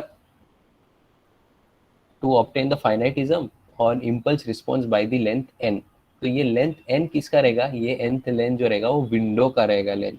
okay, and the window will be causal, and so will be the result will also be the causal, क्योंकि विंडो के साथ हमें मल्टीप्लाई करना है। वो मैं आपको दिखाता हूँ, मैं आपको विजुअलाइज करता हूँ कि क्या होता है वो एग्जैक्टली। तो H D of N window के साथ मुझे मल्टीप्लाई करना है, और अगर मैं टाइम डोमेन में मल्टीप्लाई करता हूँ मतलब कन्वोल्यूशन इन फ्रीक्वेंसी डोमेन। ठीक है, और इसका रिजल्ट क्या बनेगा? जो मेरा फ्रीक्वेंसी रिस्पॉन्स बनेगा विल बी ट्रंकेटेड। ट्रंकेटेड मतलब फाइनाइट रहेगा वो, फ्रॉम 0 टू n माइनस 1 या 1 टू n, और कॉजल रहेगा। तो चलो मैं आपको दिखाता हूँ विंडोइंग में क्या होता है। देखो जरा यहाँ पे ध्यान से देखो क्या हो रहा है। ये जो ब्लू कलर का है ना, ये विंडो है, और ये जो मेरा ब्राउन कलर का वेव है वो मेरा इम्पल्स रिस्पॉन्स है। तो क्या हो रहा है एग्जैक्टली यहाँ पे, हम टाइम डोमेन में मल्टीप्लाई कर रहे हैं और फ्रीक्वेंसी डोमेन में कन्वोल्यूशन कर रहे हैं, और इसका रिजल्ट देखो, देखो इसका रिजल्ट। ये जो पूरा ये इम्पल्स रिस्पॉन्स है वो कितने पार्ट में लिमिट हो गया, ये पूरा यहाँ पे जो इम्पल्स रिस्पॉन्स आया वो इतने पार्ट में लिमिट हो गया। देखो जरा ध्यान से देखो, मैं एक सेकेंड के लिए रोकता हूँ आपके लिए। This is nothing but windowing process, background में ऐसे चलेगा। ओके, देखो और एक बार देख लो। हाँ, वेरी गुड। ठीक है, तो मैं अज्यूम करता हूँ आपको पता चला कि ये विंडोइंग प्रोसेस कैसे हो रहा है, बैकग्राउंड में क्या काम कर रहा है। टाइम डोमेन में मल्टीप्लिकेशन हो रहा है, और ये जो आपके सामने दिख रहा है वो फ्रीक्वेंसी डोमेन है, तो यहाँ पे कन्वोल्यूशन हो रहा है। ओके, तो हम एक डिज़ाइन एग्जांपल ले लेते हैं फटाफट से कि कैसे अभी हमें इसको डिज़ाइन करना है। तो डिज़ाइन एग्जांपल में हमने ले लिया कि हमें लो पास फिल्टर बनाना है और रेक्टेंगुलर विंडो यूज़ करना है 7 सैंपल यूज़ करके, और cut off is equal to 0.25। ये 3 चीज़ याद रखो, लो पास, 7 सैंपल और 0.25, ये 3 चीज़ याद रखो अभी के लिए, और आपको लिखने की भी ज़रूरत नहीं है, मैं आपको सब शेयर करूँगा। ओके, तो हम स्टार्ट करते हैं। स्टार्ट कैसे करना है, अगर आपको डिज़ाइन स्टेप्स याद है तो हमें सबसे पहले H D of E raise to J omega लेना है। तो हमने ले लिया E raise to minus J omega alpha. अभी ये क्यों लिया भाई? अरे भाई, अगर आप इसका मैग्नीट्यूड निकालोगे, मैग्नीट्यूड निकालो तो क्या मिलेगा आपको? आपको आंसर मिलेगा 1। तो 1 मतलब क्या? 1 from minus omega C to plus omega C, मतलब ऐसा दिखेगा, ये माइनस ओमेगा सी, ये प्लस ओमेगा सी, और इतने में 1 मिलेगा, बाकी सब में 0। तो वही लिया है हमने, और ये एक सिमेट्रिक है, तो ये चीज़ याद रखो। ओके, आगे बढ़ते हैं। आगे बढ़ने पे हमें ये मिला जो हमने देखा, और अभी हमें क्या करना है, अभी इसका हमें इनवर्स फोरियर ट्रांसफॉर्म निकालना है, जैसे हमने स्टेप में बोला। तो ये चीज़ यहाँ पे सब्स्टिट्यूट किया और लिमिट्स लगा दी माइनस पाई टू पाई। अभी ध्यान से देखो, माइनस पाई टू पाई में ये सब जो रीजन है वो इम्पोर्टेंट नहीं है, मैं सिर्फ इसको ही ले लूँ तो चलेगा ना? हाँ चलेगा, क्योंकि मुझे यही एरिया ऑफ इंटरेस्ट है मेरा। तो सेम मैंने किया, लिमिट्स चेंज कर दी, माइनस पाई टू पाई से ये कर दिया लिमिट्स, और अभी मैं एच ऑफ डी को सब्सटीट्यूट करूंगा नीचे, फॉर्मूला ध्यान देना ये 2 पाई बार आता ही है, ओके। और मैंने ये जो E raise to minus J alpha था इसको सब्सटीट्यूट किया। अभी ये दोनों को हम ऐड कर सकते हैं क्योंकि एक्सपोनेंट का power base same powers can be equated, तो सेम किया मैंने, n माइनस अल्फा लिख दिया। और अभी फाइनली मैंने इसको इंटीग्रेट किया, तो इंटीग्रेट करोगे तो ये जो चीज़ है वो नीचे आएगी, J omega with respect to D omega किया तो ये ऐसा आया। और अभी हमें ये लिमिट सब्सटीट्यूट करना है, तो लिमिट सब्सटीट्यूट करने के बाद फाइनली हमें ये इक्वेशन आता है। अभी मैं ये 2 और जे को अंदर रख सकता हूँ, बाकी को बाहर ले लेता हूँ ताकि हम यूलर्स प्रॉपर्टी यूज कर सके, ठीक है। ये देखो अभी इस पे यूलर्स प्रॉपर्टी अप्लाई हो सकता है, याद करो जरा ये कौन सा फॉर्मूला बनता है, सोचो सोचो, हाँ बराबर साइन वाला बनता है, यस। तो sine omega C N minus alpha, अभी क्या है ओमेगा सी था, हमें ओमेगा सी का वैल्यू सब्सटीट्यूट करना है ना, क्वेश्चन में दिया था, क्या दिया था मैंने बोला था याद करने को 0.2 पाई, तो हमने ओमेगा सी को 0.2 पाई सब्सटीट्यूट किया और ये हमें वैल्यू मिल गई। और ये फाइनली हमारा एच डी ऑफ एन बनता है, ये एच डी ऑफ एन है, ये डिजायर्ड है। अभी क्या करना है, इस पे विंडो मल्टीप्लाई करनी है, बराबर। तो विंडो मल्टीप्लाई करने की प्रोसेस ये है, और विंडो का सीक्वेंस क्या बोलना था, 7 बोला था क्वेश्चन में, याद है तो, हाँ 7 बोला था, तो मतलब 7 है तो क्या 0 से लेके 6 तक रहेगा n-1, बराबर। और मतलब क्या हो रहा है, रेक्टेंगुलर विंडो है तो रेक्टेंगुलर विंडो का एम्पलीट्यूड तो 1 ही होने वाला है, बराबर ना, 0 से लेके 6 तक 1 ही होने वाला है, तो मतलब मैंने एच डी ऑफ एन को 1 से मल्टीप्लाई कर दिया। सिमिलरली अगर दूसरा विंडो है तो उस हिसाब से उसका मैग्नीट्यूड मल्टीप्लाई होगा, तो मैंने मल्टीप्लाई किया। और अभी मुझे फाइनली अल्फा की वैल्यू सब्सटीट्यूट करनी है एच डी ऑफ एन में, तो उसकी वैल्यू हमेशा हाफ पॉइंट रहती है जो विंडो की लेंथ है, तो विंडो की लेंथ 0 to 6 है, ओके, और उसका हाफ पॉइंट मैंने निकाला तो मिला मुझे 3। तो अभी alpha is dependent on window length, तो वो मैं सब्सटीट्यूट करूंगा और फाइनली एच एन की वैल्यूज कैलकुलेट करूंगा। यहाँ पे अल्फा की वैल्यू 3 डाली, तो for N is equal to 0 मैंने सब्सटीट्यूट किया तो ये वैल्यू आई, for N is equal to 1 मुझे ये वैल्यू आई। कुछ नहीं किया है, सिंपल फॉर्मूला में सब्सटीट्यूट किया है, हाँ कैलकुलेटर रेडियन मोड में, फिर बोलना मत कि मैंने बताया नहीं था, रेडियन मोड में रखना है कैलकुलेटर, ओके ठीक है। चलो अभी n is equal to 3 put किया ना, तो एक स्पेशल केस आता है, क्यों, क्योंकि 3-3 ऊपर 3-3 नीचे, मतलब 0/0, तो वो अनडिफाइंड फॉर्म है, हम इसको सॉल्व नहीं कर सकते। तो इसको सॉल्व कैसे करना है, तो सॉल्व करने के 2 तरीके, एक आप वो एल हॉस्पिटल रूल लगाओ लिमिट वाला, अगर आपको याद है तो 11th-12th में सीखा रहेगा, अगर वो नहीं याद है तो ठीक है, इंटीग्रल मेथड सबसे सिंपल है। यहाँ पे 3-3 कर दो इंटीग्रल के अंदर, तो उसका आंसर ऑटोमेटिकली 1 आएगा, इंटीग्रल ऑफ 1 करो तो ओमेगा ओमेगा आएगा, ओमेगा की वैल्यू सब्सटीट्यूट करो और आपको आंसर 0.2 मिल जाएगा, ठीक है। चलो इतना हो गया, मतलब हमने h 0 से लेके 3 तक का कंपोनेंट कैलकुलेट कर दिया। अभी 4-5-6 का भी सेम प्रोसीजर करना है, बराबर, जो हमने पहले किया था, ठीक है। पर यार हम तो नजीब सर के स्टूडेंट्स हैं, और अगर हमने शॉर्टकट वगैरह देखा नहीं तो कैसे चलेगा यार। अरे मैंने आपको बोला था अगर याद है तो कि इट इज सिमेट्रिक, सिमेट्रिक याद है ना, हाँ सिमेट्रिक, तो सिमेट्रिक का प्रॉपर्टी जो है वो हमें यहाँ पे काम आएगा। एग्जाम में टाइम कम है और ये लास्ट सम रहेगा, तो हमें फटाफट इसको कैलकुलेट करना है, कुछ सोचना नहीं है, आग बंद करके सिमेट्रिक प्रॉपर्टी अप्लाई करो और धड़ाक से ऐसा 4-5-6 और सेम वैल्यू कॉपी पेस्ट 1-2-3, बात खत्म, हो गया हमारा सम सॉल्व, ओके। तो हमें यहाँ पे स्टेटमेंट लिख देना अगर आप बाई सिमेट्रिक प्रॉपर्टी यूज कर रहे हो, अगर आपके पास बहुत टाइम है तो आप डायरेक्ट फॉर्मूला लिखोगे तो भी चलेगा, पर ये लिखना मत भूलना जब अगर आप ये डायरेक्ट सब्सटीट्यूशन करोगे तो, ओके। तो हमारा डिजाइन एग्जाम्पल कंप्लीट होता है और फाइनली हमें एच ऑफ एन मिलता है। देखो पहले हमें एच डी ऑफ एन मिला था, जो हमारा डिजायर था, जो हमें चाहिए था कि ऐसा होना चाहिए, पर अभी ये ऐसा आया when we multiplied with W of N which is the window sequence, okay. तो ऐसे ही अलग अलग टाइप की विंडो होती है। अभी हमारे पास टाइम कंस्ट्रेंट है, टाइम बहुत कम है, तो हमने अभी रेक्टेंगुलर विंडो यूज किया। मैं आपको स्लाइड शेयर करूंगा, तो उसमें Hanning window, Hamming window, Blackman, Kaiser, ऐसे अलग अलग टाइप की विंडो आती है, इन सबका जनरल डिस्क्रिप्शन दिया हुआ है, आप प्लीज एक बार रिफर कर लेना। हमारे पास टाइम कम है, हम ज्यादा डिस्कस नहीं कर सकते, ठीक है। अरे सब कुछ बहुत ही बढ़िया है FIR डिजाइन का, तो हम वो ही क्यों यूज नहीं कर रहे, कुछ ऐसा फॉर्मूला वॉर्मूला है नहीं, सीधा इनवर्स फोरियर ट्रांसफॉर्म करना है, इंटीग्रेशन करना है और बस आंसर आ गया। पर भाई प्रॉब्लम है, प्रॉब्लम क्या है, हम कोई भी डिजाइन स्पेसिफिक नहीं कर रहे, हमारे पास ऑर्डर नहीं है, अल्फा मतलब stop band pass band gain की वैल्यू नहीं है, हमारे पास stop band pass band frequency के एग्जैक्ट पॉइंट्स नहीं है, तो हम कैसे आगे बढ़े? तो हम इसको बोलते हैं कि ये सेमी एनालिटिकल डिजाइन है। मतलब हमने स्टार्टिंग में ऐसे हवा में तीर मारा कि भाई हमें ये चाहिए और ये आना चाहिए, पर वो हवा में तीर मारा, वो तीर सच्ची में किधर लगा कि नहीं क्या मालूम, वो जब रिजल्ट जनरेट होता है तब पता चलता है। तो हमें आईआईआर में पास band gain, stop band gain ये सब कैलकुलेट करते थे, हम यहाँ पे कैलकुलेट नहीं करते। Also we do not calculate the order of filter. ये किसी ने ध्यान दिया क्या? ध्यान दिया रहेगा तो बहुत ही बढ़िया, ध्यान नहीं दिया तो देख लो, हमने order of the filter calculate ही नहीं किया।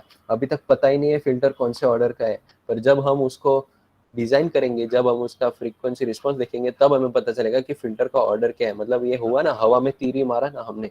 तो while designing the filter we got to know that we have obtained, and that is not sure that is correct, but हम एफ आई आर फिल्टर क्यों यूज करते हैं? सिर्फ एक ही कारण है, उसका एक ही कारण है, that is the linear phase property. ये बाकी किसी में नहीं मिलता है, ये यहीं पे ही मिलता है। ये वही जैसा है कि भाई ये यहाँ पे जो सेव पूरी मिलती है ना, वो कहीं पे भी नहीं मिलती। ठीक है, तो यही था हमारा एफ आई आर डिजाइन का थियोरेटिकल पार्ट। अभी मैं धनंजय को रिक्वेस्ट करता हूँ कि थोड़ा प्रैक्टिकली भी दिखाए। Over to you. Okay. I'll just present my screen.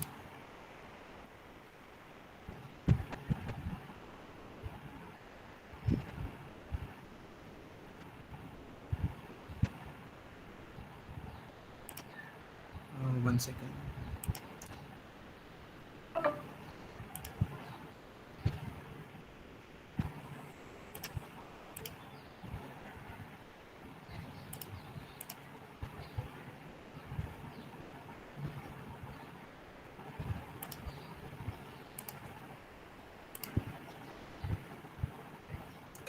Can you all see the screen? If someone can just yes tell. yes visible. So okay. So now Janil has explained you about the rectangular window, but as you know, he also mentioned that there are many types of windows like Hamming, Hanning, Blackman, Bartlett, etc. So as Janil's example was based on rectangular, I'll just give an example about the Hanning window, because for it is used for random signals and it provides a good frequency resolution and amplitude accuracy is better in this kind of window, Hanning window. So this is our problem statement. E raised to minus j3 omega is given for this particular range. And as Janil has explained again, we first calculate the inverse discrete time Fourier transform to find HD of n. Then we, according to the filter length, we get the integral and find out the particular values for HD of n. And then we use convolution to calculate the h of n. And now as you can see, I've coded the particular same part here. This is the lower and upper limit of the frequency. Then we have the length of the filter. This is the alpha value that is given in the question, that is this 3. Then using inverse DTFT, we can find this is the precise, this is a precision value and integral over f1 and f2 for this particular question. And then this is the Hanning window formula. So even though if you want to calculate for rectangular window or Blackman window or any other kind of windows, you just have to change this particular formula. And then we'll plot the data sequence, and here we are calculating the multiplication with the window to find h of n, and then we are calculating the z transform. So basically I've got the values here. So these are particular values for the Hanning window which we calculate, and this is the h of n achieved by multiplication of hd of n and omega n. And as you can see, this and this particular values are matching according to the practical solution and the theoretical one. And so this is the Hanning window which we get. The side lobes are lower than the main lobe. Then we get, this is the h of n calculated by convolution of Hanning window and hd of n, and this is the magnitude and phase response which we get using this particular windowing technique. So this was my part. Now over to you, Sanskar. I'll just stop sharing my screen. Hello. Hello Yeah, hello Siddharth. Everybody so DSP subject है और practical applications ना हो ऐसा तो हो नहीं सकता. Okay, let me just present my screen. इससे पहले मुझे एक बात बताओ यार, यहाँ पे सब लोग कितने लोग क्रिकेट देखते हो? Come on guys, chat box Come on, open है, guys. raise hand कर सकते हो. रेज हैंड करो. People who watch cricket, raise your hands. Okay. Okay, there are lots of. Oh no, there are not. ये तो बहुत कम यार. ये तो बस एक टीम अरे होगी, दो जागो, टीम चाहिए. जागो. थोड़े जागो. Good morning. Let's do one thing. People who watch cricket, text in the chat box. Say yes.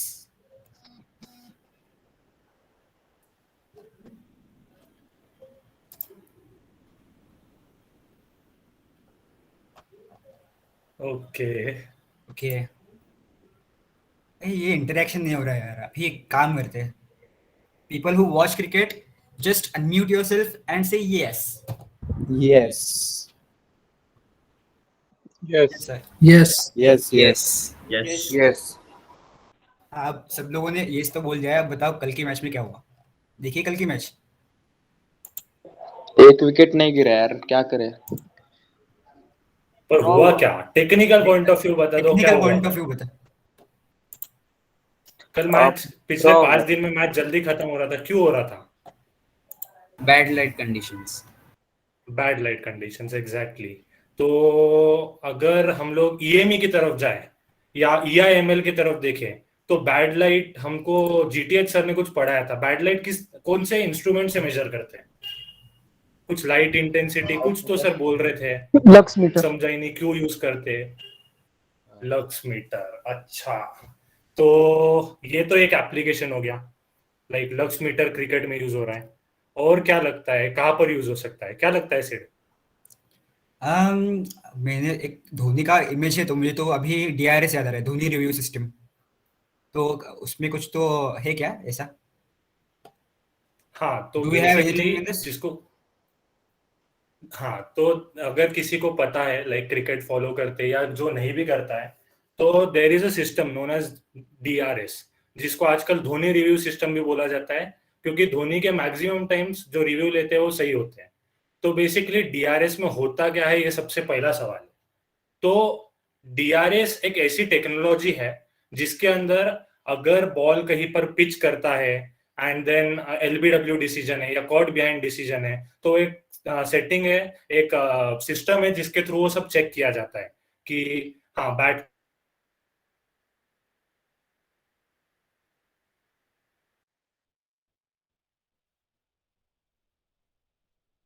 को एज लग रहा है कि नहीं, बॉल अगर उसमें का one of the most important parts is snickometer.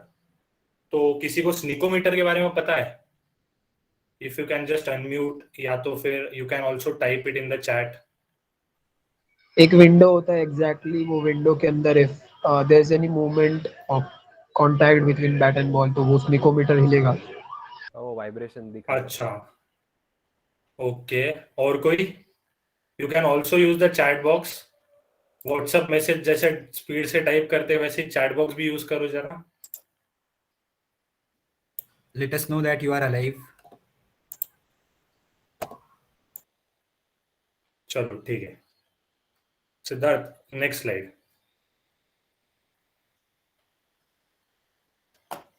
Okay, तो यह है स्निकोमीटर.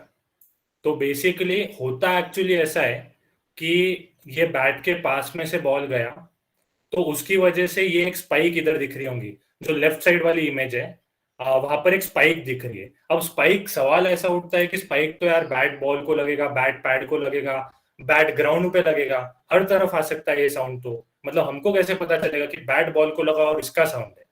और हम कैलकुलेट कैसे करेंगे। और मोस्ट इंपॉर्टेंट पार्ट, ये सारी बातें मैं डीएसपी के फिल्टर के एक्सपेरिमेंट में क्यों बात कर रहा हूँ।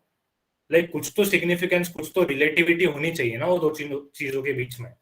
तो अब देखो, ये जो नीचे एक इमेज बना है, स्टम्प्स का इमेज है, यहाँ पर तुम देखोगे तो नीचे एक छोटा सा कैमरा बना है। अब ये कैमरा क्या है, और ये कैमरा से होता क्या है बेसिकली, ये कैमरा के साथ में एक छोटा सा माइक भी होता है एक्चुअली। तो अब माइक है, कैमरा है, ठीक है, समझ गया। बट मैं करूँ क्या इससे मैं स्निको का क्या होगा। तो बेसिकली ये जो माइक्रोफोन और जो कैमरा जो कुछ भी लगा होता है, तो माइक्रोफोन, अब मैं ग्राउंड पे हूँ, तो ग्राउंड पे होने के साथ साथ जो लाइक फील्डर्स चीयर अप करते रहते हैं अपने टीम प्लेयर्स को, तो वो भी आवाज तो आ रही है ना, तो वो भी तो चीज रिकॉर्ड होंगी वो माइक के अंदर। साथ में बैक पैड, थोड़ा बाकी एम्बियंट जो दूसरी नॉइजेस है वो भी बेसिकली इस चीज के अंदर रिकॉर्ड होंगी। मैं कैसे डिटेक्ट करूँ कि कौन सी नॉइज है एग्जैक्टली। तो बेसिकली ये जो माइक रहता है, ये माइक फिल्टरिंग करता है। फिल्टरिंग कौन सी करता है, ये सिर्फ रेलेवेंट नॉइजेस, रेलेवेंट फ्रीक्वेंसी की नॉइजेस को ही अपने बैंड में लेता है, उसके अलावा की चीजें को रिजेक्ट कर देता है। और देन उसी चीज को वो ऑसिलोस्कोप के थ्रू ऐसा स्क्रीन पे बताता है। ये जो स्पाइक दिख रहा है ना, ये स्पाइक इसीलिए है क्योंकि बॉल जैसे ही बैट के पास में से पास हुआ तो एक स्पाइक आया।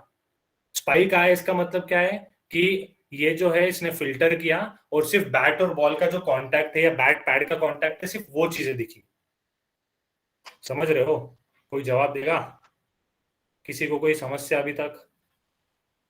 नहीं समझ गया। ओके, सिद्धार्थ। बाकी सारे लोग भी बोलो यार, मुझे तो क्रिकेट का इतना कुछ समझता नहीं है, तो क्रिकेट के फैंस जो है वो बोलो, बिकॉज मुंबई में आके मुझे क्रिकेट पसंद आने लगा है। ठीक है, अरे कोई है? हाँ ठीक है। तो बेसिकली अभी इसकी टेक्नोलॉजी के पीछे जाते हैं कि एग्जैक्टली क्या टेक्नोलॉजी है। तो यहाँ पर दो इमेजेस दिखेंगी, एक है bat on ball on bat और सेकंड है बैट ऑन पैड। तो बेसिकली अगर लेफ्ट ग्राफ देखेंगे तो इसमें ज्यादा डिस्टोर्शंस नहीं है, बस एक स्पाइक है और बाद में नॉर्मल है। तो यहाँ पर आवाज जो clearly clean, like clean sharp है, शार्प स्पाइक है, तो ये बोल सकते हैं हम यहाँ से कि बॉल बैट के साथ में कांटेक्ट हुआ है, तो हाँ इसीलिए ये आया है। एंड अकॉर्डिंगली फिल्टर होके हमको ऑसिलोस्कोप पे वो दिख गया जो स्निको का हम लोग ने प्रेजेंट किया। अब दूसरा सवाल आता है, जैसे कि अगर मेरा पैड के ऊपर बैट लग गया हो या ग्लव लग गया हो तो कैसा करेंगे।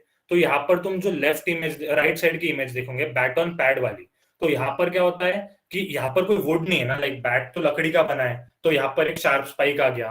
बट यहाँ पर तो पैड लाइक कपड़े या जिसका भी बना रहता है, जो भी फाइबर, जो भी मटेरियल यूज होता है, तो बेसिकली यहाँ पर ऐसा मल्टीपल स्पाइक से एक कांस्टेंट स्पाइक नहीं है हमको कहीं पे भी। तो यहाँ पर से अगर ऐसा कुछ आता है तो देन वी कैन से कि हाँ यहाँ पर बैट और बैट बॉल का कांटेक्ट नहीं हुआ है, बैट और पैड का कांटेक्ट हुआ है बेसिकली। तो यहाँ से हम लोग डिटेक्ट कर सकते हैं। और वैसे ही हम लोग अलग अलग फ्रीक्वेंसी जो कुछ भी है उस तरीके से हम लोग ये कर सकते हैं। ये एक एप्लीकेशन हो गया। अब इसमें कोई डाउट, कुछ नहीं समझा, इंटरेस्ट आया नहीं आया? समझा। ठीक है।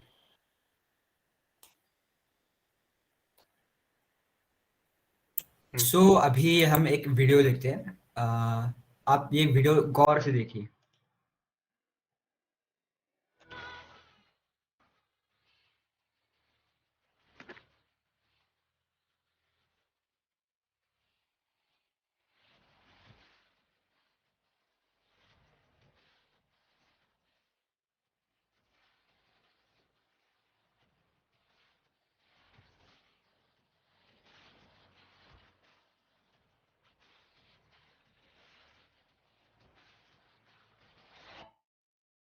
आपको ये वीडियो में क्या दिखा, कोई बताएगा ये इंसान कौन है?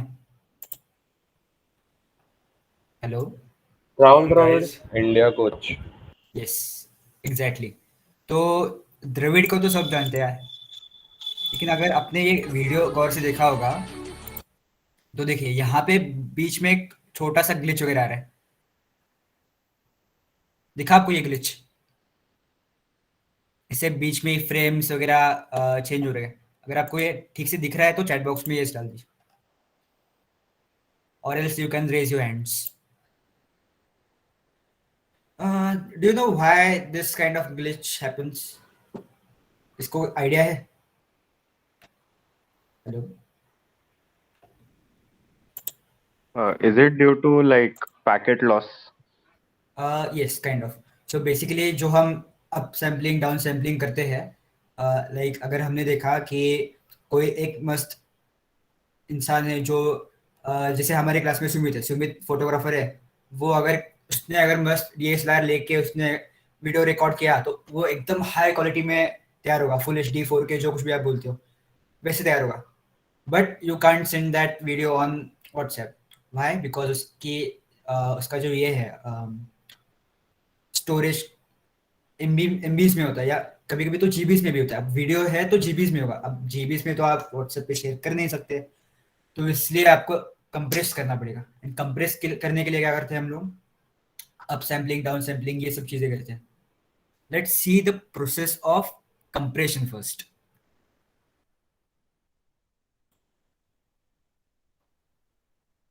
सो बेसिकली वीडियो कंप्रेशन से पहले इमेज कंप्रेशन समझ लेते हैं। ये आपको इमेज दिख रहा है, this is the original image और this is the compressed image. तो इसमें क्या होता है कि आपके जो ये जो पिक्सल्स होते हैं, अननेसेसरी पिक्सल्स जो भी होते हैं, वो कंप्रेशन करते वक्त निकाल देते हैं। लाइक यहाँ पे आपको दिख रहा होगा कि बैकग्राउंड एकदम क्लियर है, and you can see that it is distorted here. Are you able to see this? Yes. Okay, so basically यहाँ पे जो इमेज है उसकी जो अननेसेसरी पिक्सल्स है, अब बैकग्राउंड की कोई ज़रूरत नहीं है, सो वहाँ के पिक्सल्स निकाल देते हैं। सो जिससे उससे काफ़ी साइज रिड्यूस होता है। And similarly at this image यहाँ के भी काफ़ी सारे पिक्सल्स निकाल देते हैं, so the size of that image reduces drastically. अब ये वीडियो में कैसे होता है? So basically you know that video is nothing but set of images जो सिक्वेंशली प्ले होते हैं, फ्रेम्स होते हैं उसमें। So do you think can we do this similar thing in video, या इससे बहुत कुछ ज़्यादा करना पड़ेगा? बिकॉज अगर 96 KB से सिर्फ 10 KB हो रहा है तो वीडियो तो वैसे भी बड़ा होता है। हर एक फ्रेम को अगर रिड्यूस कर दिया तो भी इतने हद तक कंप्रेस नहीं होगा। What do you think, what all methods can we use to reduce the images?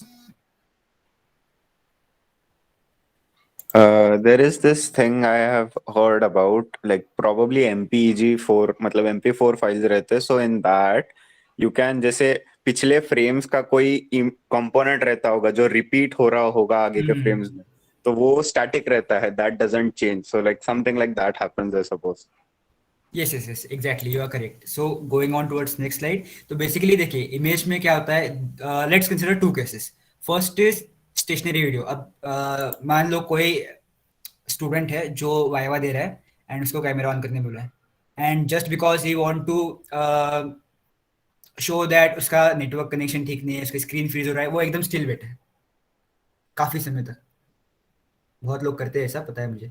सो बहुत बार ऐसे स्टिल बैठा है, तो स्टिल बैठने से क्या हो रहा है, वो कंप्लीट वीडियो स्टेशनरी हो रहा है, it's like it is freezed.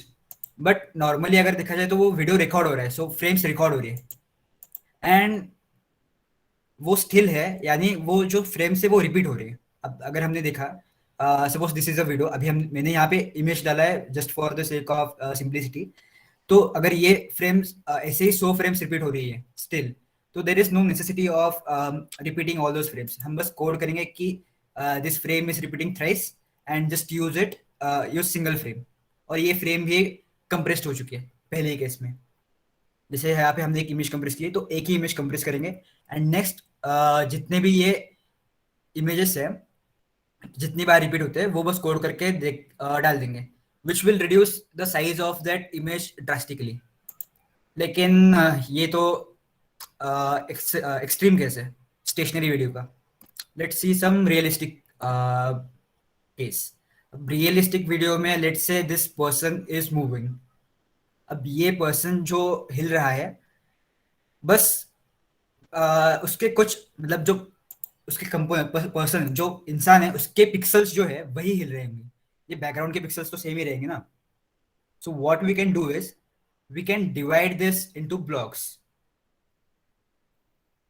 And when we divide this into blocks, तो आप देखिए यहाँ पे ये बैकग्राउंड के जो पिक्सल्स है वो तो हमेशा कांस्टेंट रहेंगे, and the pixels which are जैसे ये जो इंसान के पिक्सल्स है, ये इंसान हिल रहा है तो ये पिक्सल्स भी हिलेंगे. सो वी कैन यूज, अब ये भी ब्लॉक्स में डिवाइड किए, so we can use block motion estimation here. It is basically like कि अगर आपके पास 4 कंटिन्यूस फ्रेम्स हैं और उसमें वो बस लेट्स से आइज हिला रहा है, moving his eyes from left to right, so this is the only block which is moving. So हम क्या कर सकते हैं कि एक लेफ्ट में, अगर उसके आइज लेफ्ट में है तो वहाँ का एक पिक्सल लेंगे, फिर सेंटर में होगे तब वहाँ का पिक्सल लेंगे, और जब एक्सट्रीम राइट में होगा वहाँ के पिक्सल लेंगे, एंड जो बीच के जो पिक्सल्स है वो हम प्रिडिक्ट कर सकते हैं by using some algorithms. So this is nothing but block motion estimation. ये जो ब्लॉक्स है वो एस्टिमेट करते हैं.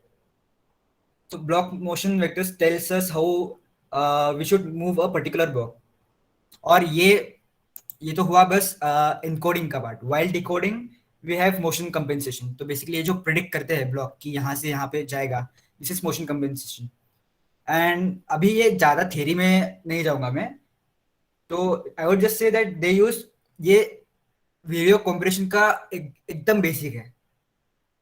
दिस वाज लाइक ये वीडियो कंप्रेशन जब से शुरू हुआ तब ये सब हुई थी. Now we have more sophisticated methods to actually bounce the level of compression and the perpetual images, जिससे क्वालिटी ज़्यादा रहेगी वीडियो की, and the size of that video will reduce drastically. तो ये एक हुआ. एंड ये पार्ट तो थ्योरेटिकल में चर्चा हो गई. ये तो थ्योरेटिकल में चर्चा हो गई. मेरे हिसाब से अब थोड़ा गाने पे जाना चाहिए. हाँ, गाने तो बजाएंगे. The main reason to show you all this is क्योंकि यहाँ पे there is lot of research going on to explore the potential of this algorithms, क्योंकि ML में ये सब बहुत यूज हो रहा है. एंड टू बी ऑनेस्ट इतना भी रिसर्च नहीं हुआ इस पे. You can go and have a research on this. Now as Sanskar mentioned, हम कुछ गाने वाने सुनते हैं. Is my tab visible? Yes. Okay. Sanskar, you can carry on. Okay. तो अब गाने बजाना है, तो गाना अगर गाना है या गाना बजाना है तो फिल्टर से क्या लेना देना. अलग अलग टाइप का जो फिल्टर है, वेदर इट बी लो पास या बैंड पास होने दो, या फिर हाई पास लो पास, कुछ भी रहने दो, अकॉर्डिंगली हर टाइम पे अलग अलग टाइप की आवाज आएगी. तो किस तरीके की आवाज आएंगी जब हम लोग कुछ तरीके का म्यूजिक प्ले करते हैं. एंड अगर तुम लोग को कुछ भी लाइक देखने के मिलता है क्या क्या डिफरेंसेस है, तो you can unmute and tell. तो सिद्धार्थ पहले लो पास के लिए प्ले करो. Okay. Low pass filters basically अभी ये जो हम लोफी म्यूजिक सुनते हैं उसके लिए होता है, because it gives us a Kameng Kameng effect, basically Kameng effect. Yes. अब इसी को अगर हम लोग एक्सटेंड करके हाई पास कर दे तो अब देखो किस तरीके की आवाज आएगी. सिद्धार्थ ऊपर.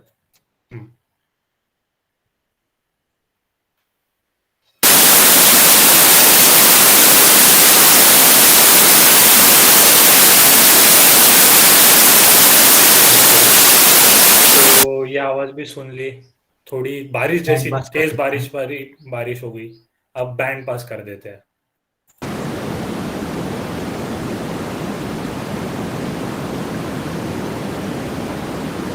ओके. तो गाइस अभी तीनों टाइप की आवाज सुनी. It was a mixture of low pass and high pass, इसलिए आपको बारिश जैसी भी आवाज सुनाई दी और समुद्र जैसी भी आवाज सुनाई दी. तो बेसिकली अभी ये 3 आवाज तो बता दी. व्हाट डू यू थिंक कि क्या डिफरेंस है, क्या था तीनों में?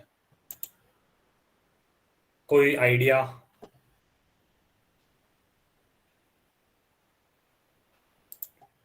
The Now, sound that we are playing, is it like white noise or something?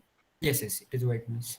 Okay, so in the first one, like जब low pass था तो we got the low frequency components of the white noise, and in the high pass we did the like high frequency components जो थे. Band pass में we got the middle of it. Yeah. Yes, you are right. मुझे एक बात बताओ यार, तुम लोगों ने एक्सपोनेंशियल डीके जो होता है उसकी आवाज सुनी है? कभी सोचा है कि एक्सपोनेंशियल डीके का आवाज कैसे आएगा? ओके, तो लेट्स सी हियर. ये जो है फ्रीक्वेंसी यहाँ पे 75 दिख रहा है आपको. ये 75 से 0 तक जाएगा, ये किक का sound. Now let's check what if we add one more 0, तब क्या होता है? सुनाई दिया? Guys, can you respond? Yes. Okay. So what was the difference between both of the sounds? जो 75 पे था, फिर से सुनिए एक सेकेंड. और ये अब एक 0 ऐड करेंगे. What do you think? What's the difference here?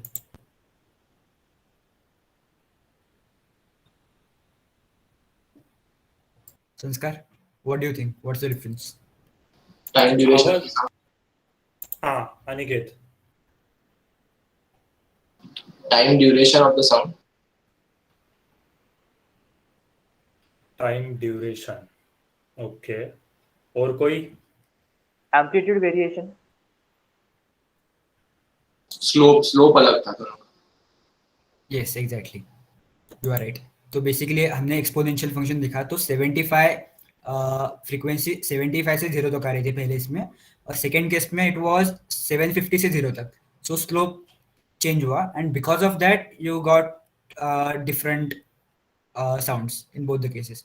Now let's add one more 0 and अभी एक्सपोनेंशियल डीके का तो हुआ, अब उल्टा कर देते, एक्सपोनेंशियल राइज का देखते. यहाँ पे 0 डालते हैं और यहाँ पे 75, which basically means that ये 0 से 75 तक जाएगा.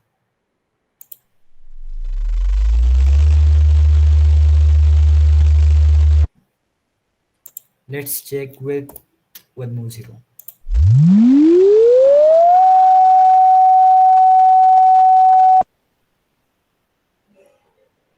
इससे आगे नहीं जाएंगे, कान के पर्दे फटने का डर है. हाँ.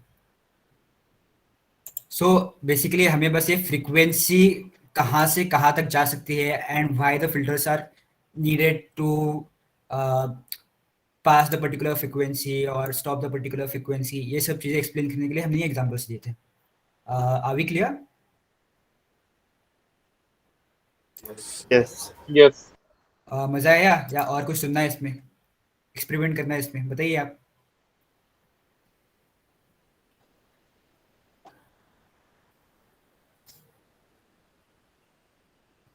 ठीक है, let's I will show you one more thing here.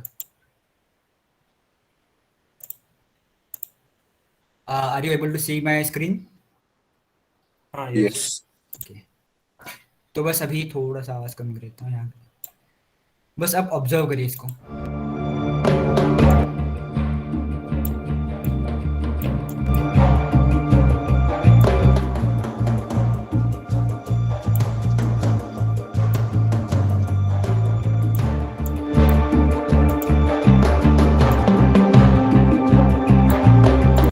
Guys, ये जो मैं लेफ्ट राइट कर रहा हूँ इसके लिए आपको हेडफोन्स पहनने पड़ेंगे. So are you guys with your headphones? Yes. Okay, so let's go. तो जब भी मैं राइट को करूँगा, ये प्रीडोमिनेंटली आपको म्यूजिक राइट ईयरबड से सुनाई देगा, and similarly that goes for left.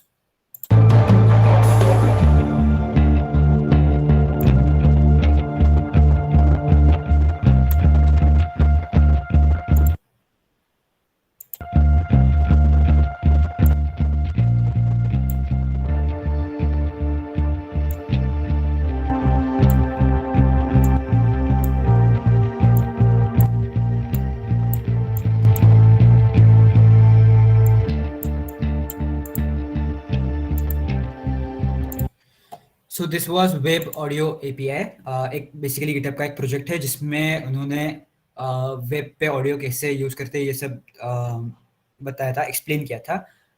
Now this is your homework. You have to find कि ये इसमें वेब ऑडियो एपीआई में फिल्टर्स कहाँ यूज होते हैं, फिल्टर्स यूज होते भी है या नहीं, और अगर होते हैं तो कहाँ यूज होते हैं. That's your homework.